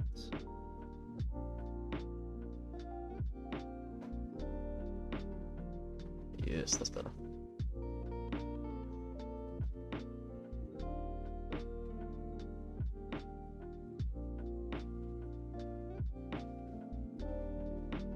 What's your best landing in the Beluga, by the way? Is it, I don't know. I don't work on feet per minute. I don't think it's a very good way of measuring how good a landing is. And that's my personal opinion. Just land on the It seems- centre line and it's- touch down. Yeah, exactly. It's to make it. You land in the right place of the runway, and you keep the center line. If it's bumpy, So- that's bad, but it doesn't really. That's just my opinion. But That's quite true, actually. So, if I went for a job at an airline and I absolutely greased the landing bars like 50 feet in front of the touchdown zone, would I? they Right, would say, well, yeah, they'd right. say that's probably not a good landing because you've Ah, not hit your touchdown zones, which is of course the. I've disconnected from the blooming network. That doesn't matter. I need to be in the flight deck. They'd say, yeah, you need to be hitting your touchdown zones. okay. I'll bear that in mind next time I go for into EasyJet. Moving along.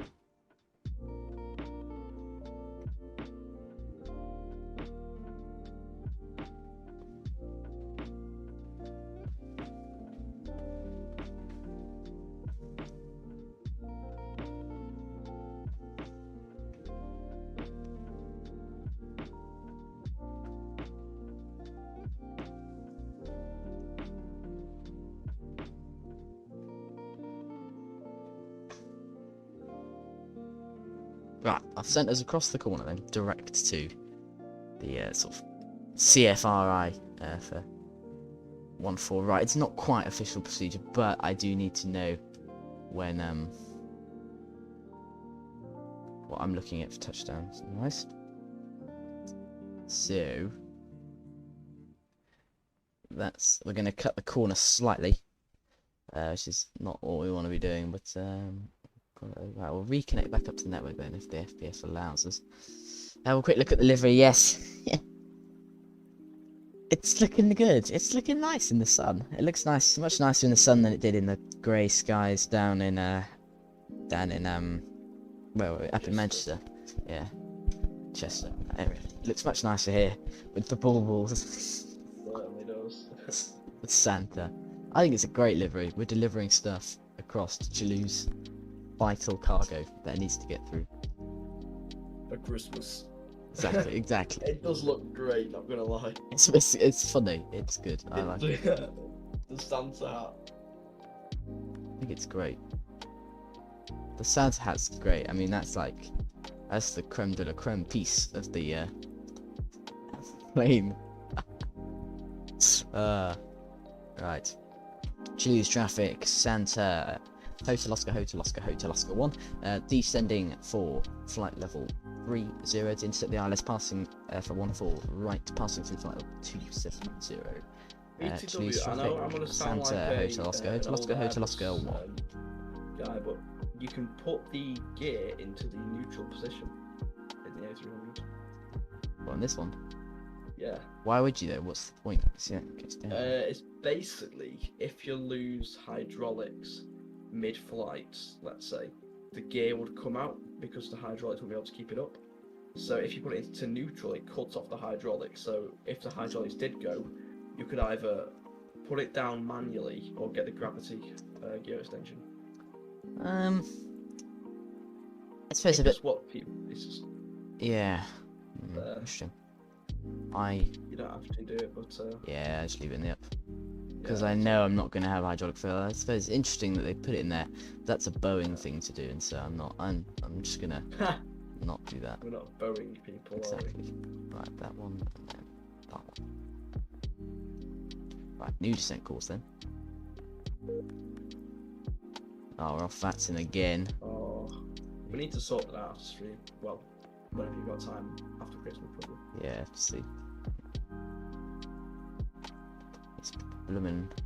It's a pain. Looks great, thank you. It's a pain though, this FPS problem. Yeah. I like his idea though of linking up the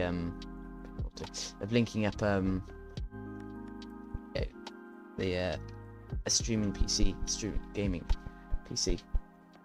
That'd be cool. It sounds like a great idea. To be honest, I could possibly. No, I couldn't even do that. I've literally got 3 laptops in this room and only one works. Ooh. Right, I'll be 2 seconds, guys. I must hop out for 2 minutes. Bear with me.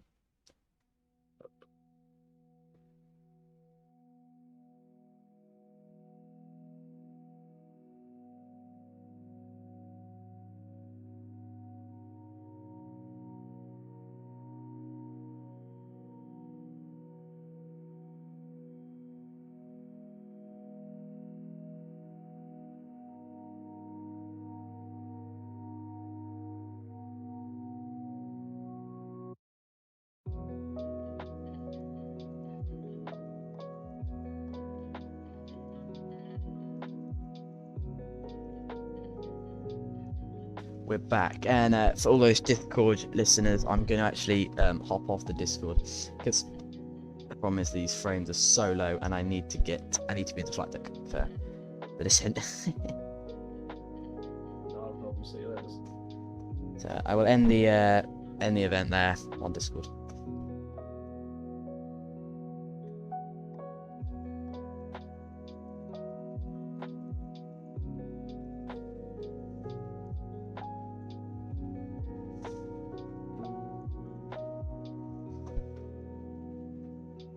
Cool, apologies for that then. I'd see, just being modest, Casey, still being modest, but you're just brilliant. Oh, right, okay.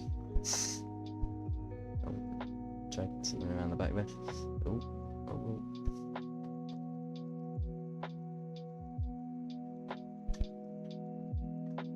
Back up there.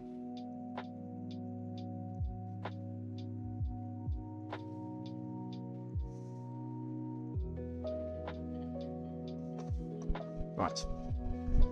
Back in the flight deck then, that frame's low. I think we'll disconnect from Vatsim then, for the landing, if that's what needs to be done.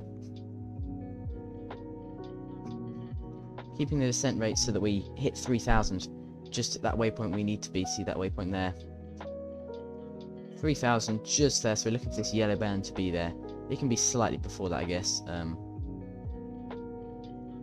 But we're looking to hit 3,000, engage the approach mode. Bam, straight, and we hit land, and I think it does it from there.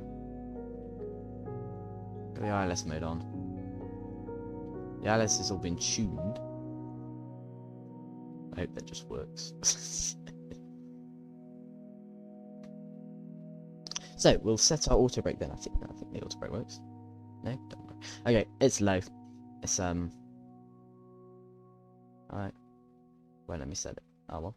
It's a very long runway, so it's definitely maybe in a manual brake. You do have a PhD, so you could doctor for that.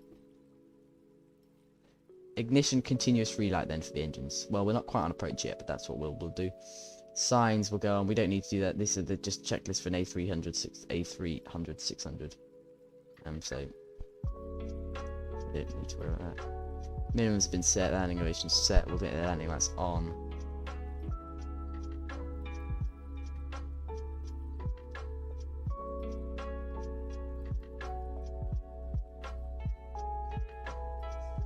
There's actually a special parking place in Toulouse where we need to go. So once we land, look.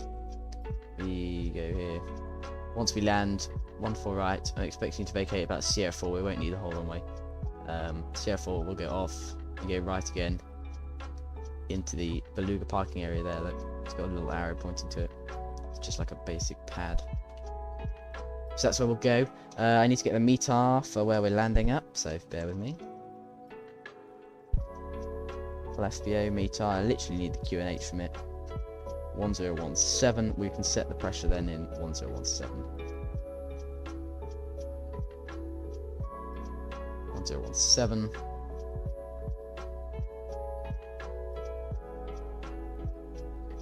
Oh yeah, I got to go outside, get the FPS back up.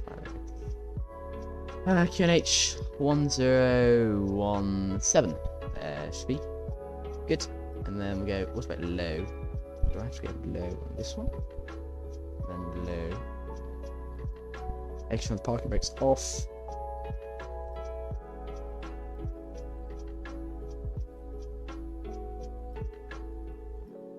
Coming down nicely through there then. We'll begin to slow back up a little bit. And what I'm going to do is actually boost up the sounds of Xplane a little bit. And turn off the music. There's a good gap here.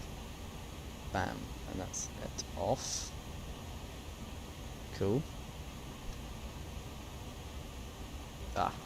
I've actually turned off the music and the FPS seems to have got worse. Oh well, it's because we're pointing towards the airport, to be honest. I don't have any scenery for Toulouse, so we'll have to hope it looks good. They often look quite good though, so I'm not worried. You know, reduce our descent rate a little bit, turn on the nose lights, turn off lights. Do 15,000 then, can keep coming down. We'll get ready to back off the speed below 250 because we want the slats down below 250 knots. We slow down a little bit more, so we're not in the A320. We'd normally be doing 250 solid. In this one, we're going to slow down and do about is it 1017? Yeah, 1017.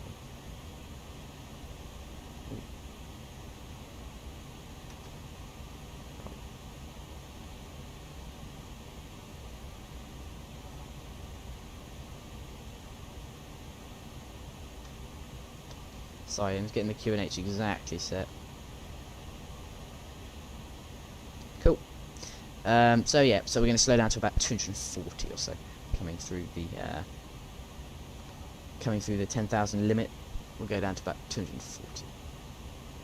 Reducing the descent rate then as we get lower, so that we're just keeping our descent band on there. We don't want to be sat trundling along 3,000 for any longer than we have to be. I thank you very much, Jones Aviation, for being in the Discord with us then. That was good fun. Thank you very much. Apologies for having to close it.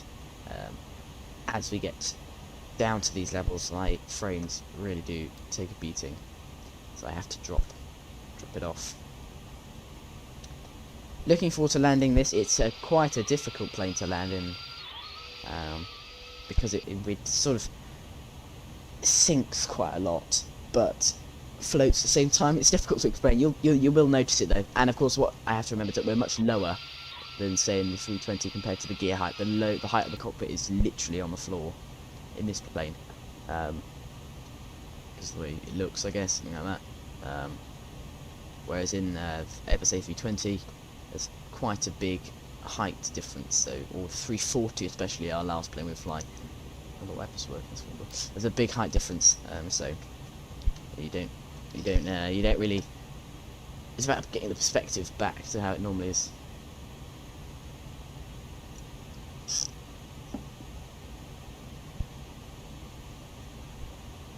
Cool. So our approach checklist then, we'll work from the top. The signs don't have any. There's only 3 people on board.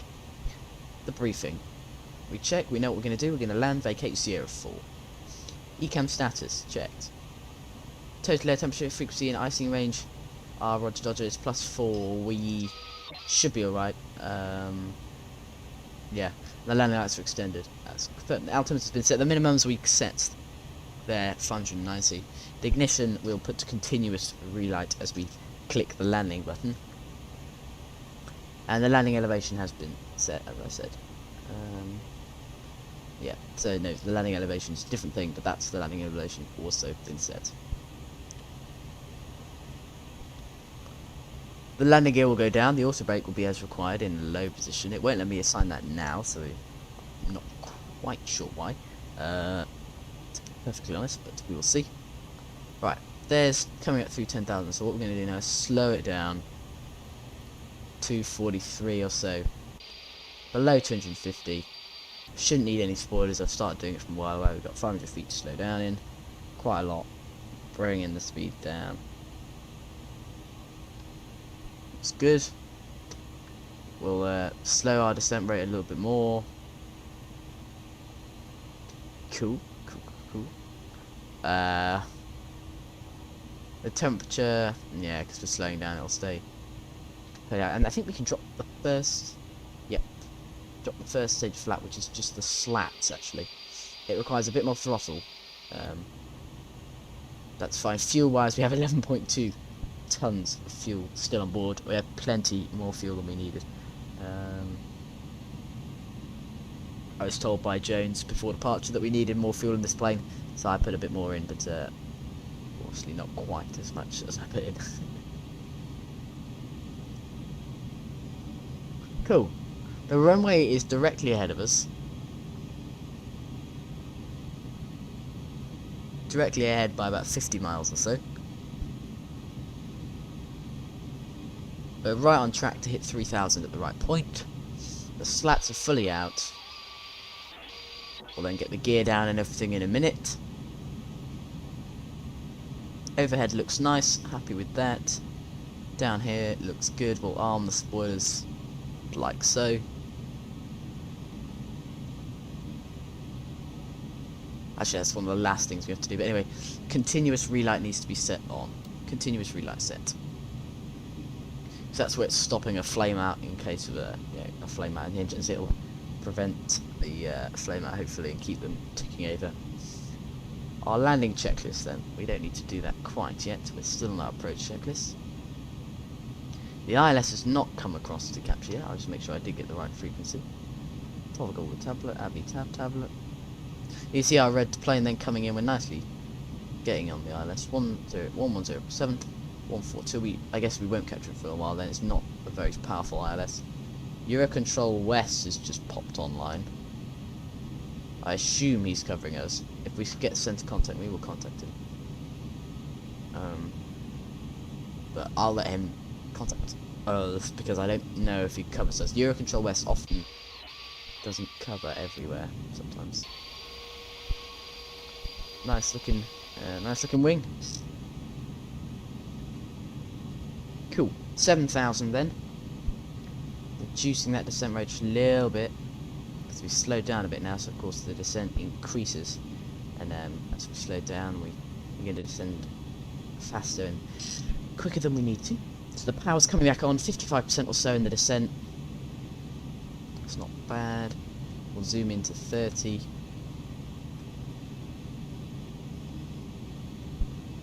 Just wait until we pick up that ILS, then it comes across.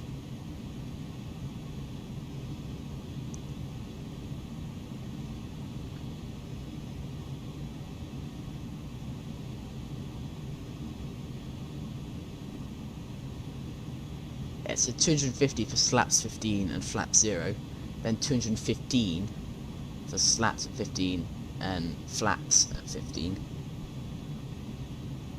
Interesting. 205, then flats 20, and then 175 to go full. Interesting. Did not know that before. That's a good little piece of advice. So this is, I didn't quite get the descent right. Maybe we did, but we're sat quite low, trundling along for a bit. This is what I wanted to avoid, really. But that's all right.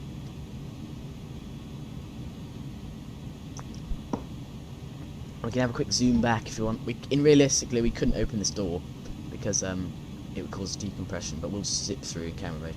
I want to see if the tail's still there. There she be. We'll unload that when we get there. That's our Christmas present from Santa Airlines. You have to make sure this door stays closed, otherwise you're getting a decompression. Now, the first time I flew this plane, I forgot about that, and so we got a decompression. Speed limit exceeded. That must have been from a while ago when I first put the spoilers up. No visual of the airport yet. We're all good. Feel free to say hello in the chat if you're just coming in. Welcome along. On the Rose mode then, so we're on the Rose mode. It says we're fully established ILS. Interesting. Interesting. We're not, are we? Calling on the ARI tab. We're not in centre. Huh. No, it's because we're a long way away. I'll leave it for now. Right, landing there. Can it set us the auto brake yet? No.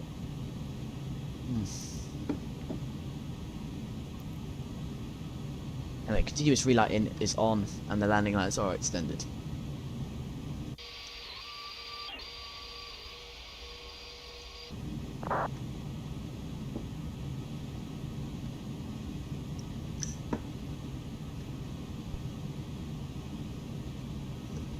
Yep, someone else is on final there. Toulouse traffic, Santa 1, passing through 5,000 for 3,000 to intercept the ILS into runway 14 right. Toulouse traffic, Santa 1, 30 miles out.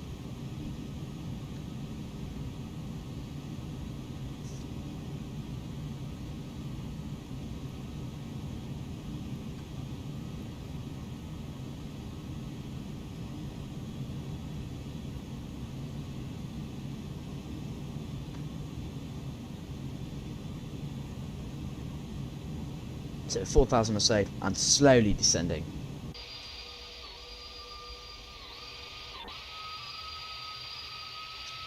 I think it should be officially Santa Beluga 1.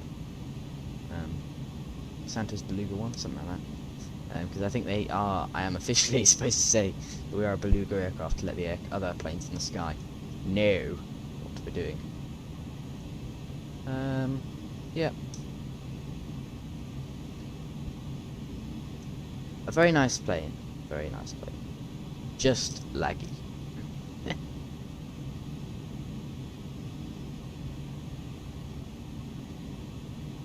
Oh, it's gone blue suddenly. That's weird. Almost can't see the ground. Odd. To draw distance, something like that. Okay, let's keep zooming in.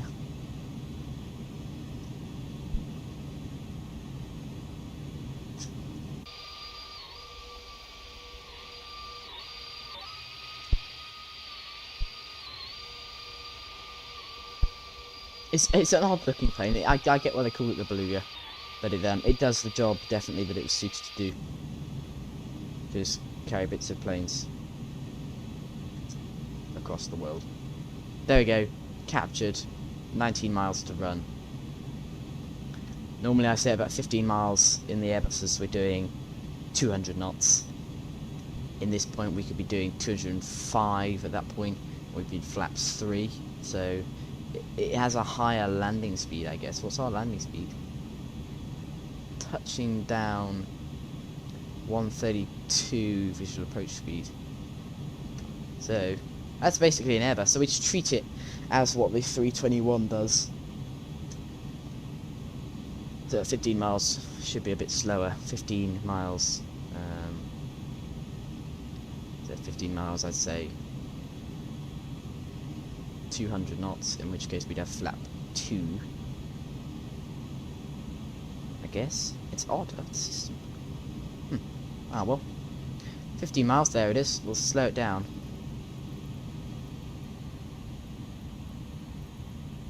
But we gotta go slightly, so if we go 210, so that we go flat 2 and we're still above what we need flat 3, that's fine.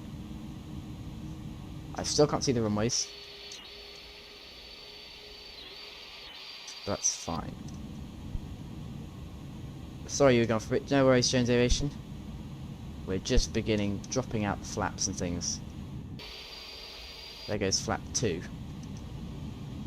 See it moving on the bars. Flap 2 dropping out, doing 210 knots. We'll click on land. We've got Cat 2. There we go, it's capturing. Quite a heavy nose down. Obviously still going quite quick. Quickly. Slow it down. Because they're the maximum speeds you can put it at, I guess, so we can slow down. 10 miles at 180 knots. Toulouse traffic, Santa Beluga 1, fully established ILS runway 14 right, 10 miles to go. Santa Beluga heavy 1. That's bodged message there. Right, so at 180 knots we could be flat 4, but we won't be, because we don't need to be. 9.4 miles to run. We're on the land mode, so it should take us down with the glide slope. It's this draw distance is not looking good. Oh, there's cloud there, look.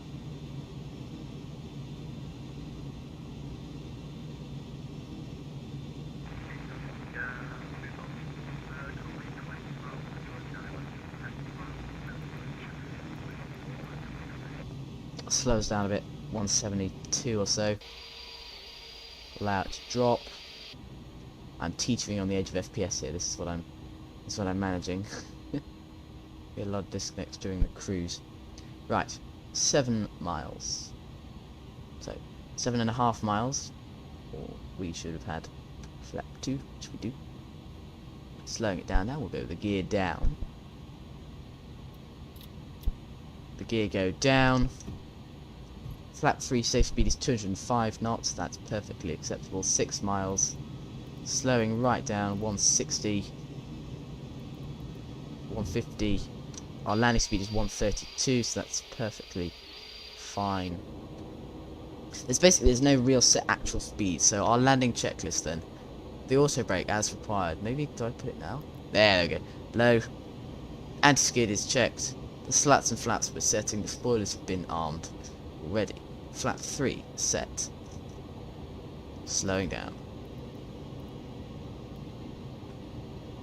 Capturing the glide slope is wishful thinking in the Beluga. Visual approach speed 131. 142 we need full flaps, which is now, so we'll go full flaps there at this point. Slowing it down. Slowing it down. To our F speed, I don't know, that's like flat full speed. Then our visual approach speed, 131. Let's set it to 137. There's the runways inside. So I'll slow it down, I guess, to the... Oh, it's working nice. Yeah, we're going nicely. Straight into the runway, aren't we? We've got flaps full set then. Okay, here we go. Right. So... to stop the annoying noise which me and Jones Aviation both suffer, I think we go boom, and then boom. And that gets rid of it. He's right. Thank you very much, Jones Aviation. You've solved yet another problem I had. So, thank you for that. Right, we have manual control of the beast.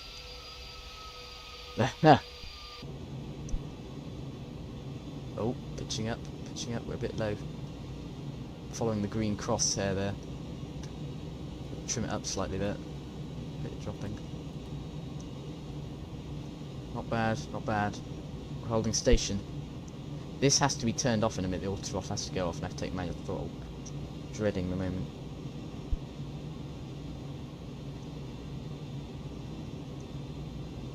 Gotta go there. Off. Means I've got to hold the throttle myself. Bit low. 300. You hear the call-outs. Pretty good call-outs. It's not bad for an old plane.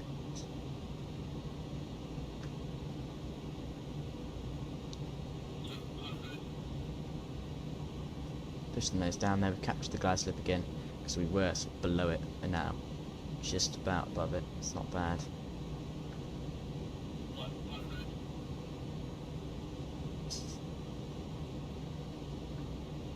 Throttling back. Bit of hold off there. Idle throttle.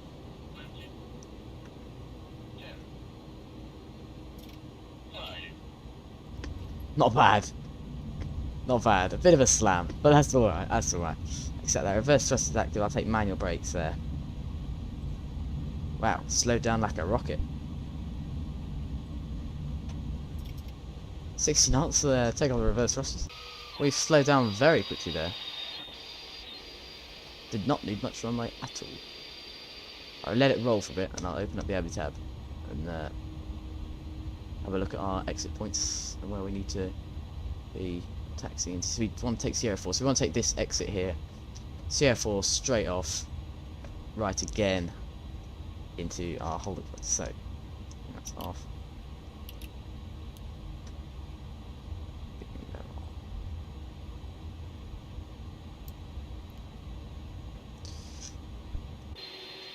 Thank you guys. Nice landing, thank you very much. Toulouse traffic, Santa 1 vacating 14 right, taxi into the Beluga gates. Thank you very much. The Beluga stands there. Just in there it says. We'll just go there. That's not a bad landing. It's do you know what I mean? Like, because it's so low, I did my best to flare. I hope we didn't get tail strike. We'll have a look at the replay. I think that's pretty good. Okay, vacate off the runway. Get out of the way of Jones. Oh, I didn't turn tight enough there. Ooh. Spin around. Good. Bit of throttle. Roll off the side. Strobe lights need to go off. Leave the turn lights off. We can go to ignition, normal. So after landing, the slats and flaps get retracted. The spoilers get disarmed. Oh. Slammed on the brakes a bit too hard there. The flaps are going up. The weather radar needs to go off and the APU needs to get started. So start the APU. That's going to turn off the weather radar. Ooh, there we go. Weather radar off. So we're going right here. I think we're going left here now. Go around. Yep. Left here into the Beluga stands. Perfecto. They just all seem to park here, so. He's established ILS 14 right. Right, swung into the stands. Brilliant. Cool. We're in.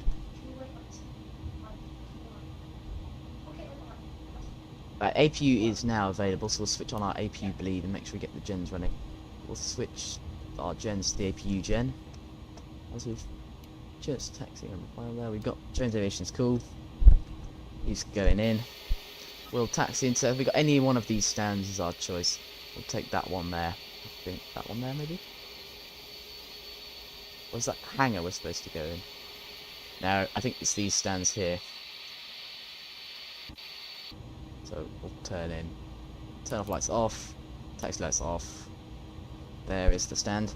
Thank you very much, Mr. Dawson. Casey, nice. Yeah, we'll have a look at the replay. It's pretty good. You'll notice the flare a bit more than I do in my other landings. I definitely flared on that one, which is quite good. Cool, idle throttle. Don't want to go too far because I want the loader to pull out the cargo equipment. And no one else should be taxiing behind us, so we'll stop there. Fantastic. So, going over here. Ground ops. Ground services, we've got the external power and chocks in place as we shut down engines 1, or engines 2, and engines 1. There we go. External power goes on. beacon light goes off. Set it to the singular nav light on nicely. Equip there. So we'll get the loader up here. We'll request the loader. He takes a while, the loader. Very slow process. But there we go. We can go check on our cargo, make sure it's all there, still there. Go have a look around. We can basically shut down. 3.5 my final runway 14 right, Toulouse. And we'll open up our below doors exit. There we go. There he goes. Down there. And the steps are open, they can get out. But firstly we'll have a quick climb up the ladder. Have a look at the cargo. The lid you can see is opening. But there's the tail. Nicely there, that's what Santa delivered. That was Airbus's Christmas present from the Santa aircraft. Jones Aviation, I believe, coming in.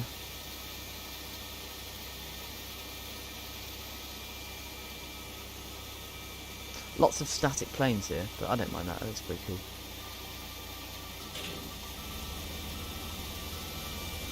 So they're going to go on into the exits. Is there like an exits option? Exits. Ah, main cargo door. Got one short final 14 right, Toulouse. Open all. Hey, look, you got a little door back there. That's cool. Didn't know that one existed. I know the little service hatch we get in and out of. There's a cargo bay back there. That's cool.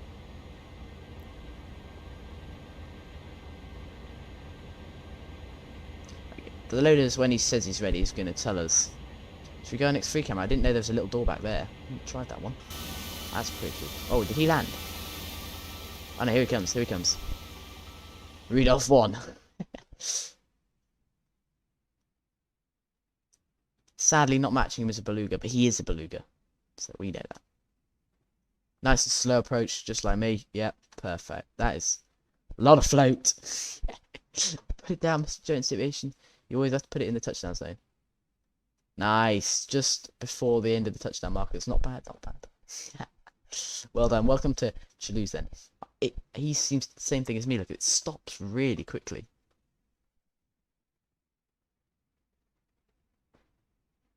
Fantastic. And then we'll just vacate right off with us. Interesting. We vacate down there. He's going to vacate here, I reckon. No. Yes. No. No. Yes. No. Yes. Ah, and then we'll get back over here. The loader is driving over. Got one vacated runway 14 right, Toulouse. I want to go have a look at this little cargo door in the back. Because I didn't know this existed. Yeah, look, it's just got like little normal freight pods like in a normal plane. It's only a very small amount. What's through here? Oh, it's the fuel tank. Oops. In the fuel tank there. We've got fuel tank here, fuel tank there, fuel tank here. And then through here is where they sit. Little pilot sit there. Cool.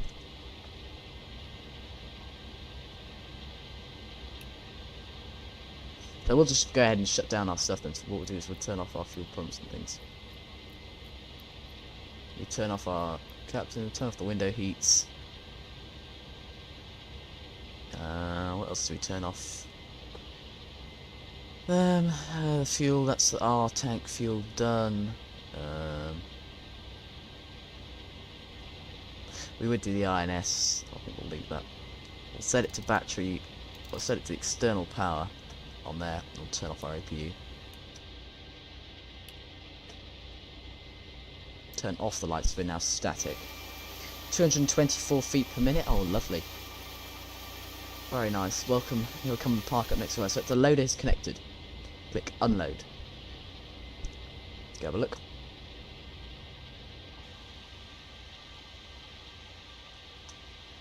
Should begin unloading. Yep, it's unloading. So if we stand to the side, up out the way, coming rolling out. Out of the aircraft comes the tail that we loaded in back in Manchester. A successful flight down here, I reckon. Might turn around and fly back off stream. Fantastic. Looking very nice.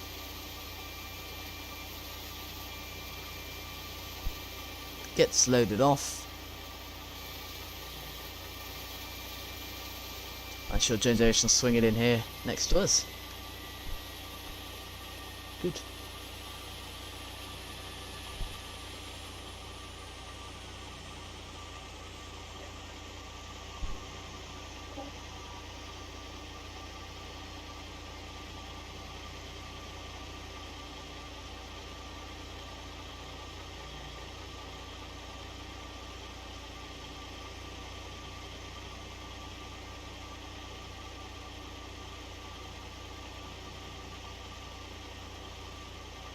Cool. Here he is. The cargo gets loaded off. There it goes. That's good. And there. Cargo's been loaded off. Then, I assume just remove load or something like that. Right, should we have a look at our landing then? Now we've gotten rid of our cargo. Should we have a look at our landing? See how we did. I think we did pretty well. But thank you, Mr. Jones Aviation, for joining us. We will connect back up to Vatsim in a minute when we get back. Right. Drag it back. 3 hours and 22 minutes. That's quite a lot. Right. Oh no, the cargo's not. Oh no, the loader's going to be stuck with us now. Oh no. Oh no. The nose is open. Oh well. We'll have to ignore that. The flaps are at full and everything. It looks good. It just, I guess I left the loader. My bad. My bad. Okay, just ignoring that. Let's watch this touchdown. I think it was quite a nice touchdown. So I was aiming for the touchdown markers so I've missed them slightly. We should touch down a bit early. I don't know how realistic that is because I haven't got any signal or anything, but that seemed like a very early touchdown. So my judgment made here. So it straight, nicely within the touchdown zone. Should we have a look at that? It was a bit bouncy. Oh, it did bounce slightly.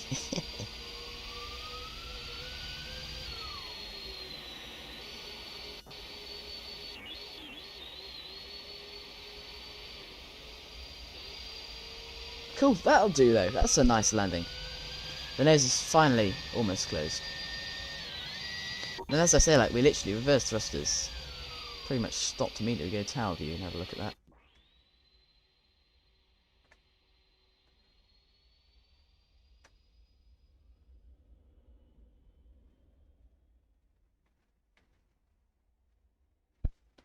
Looks pretty cool. There it goes. Ah, yes. Very nice.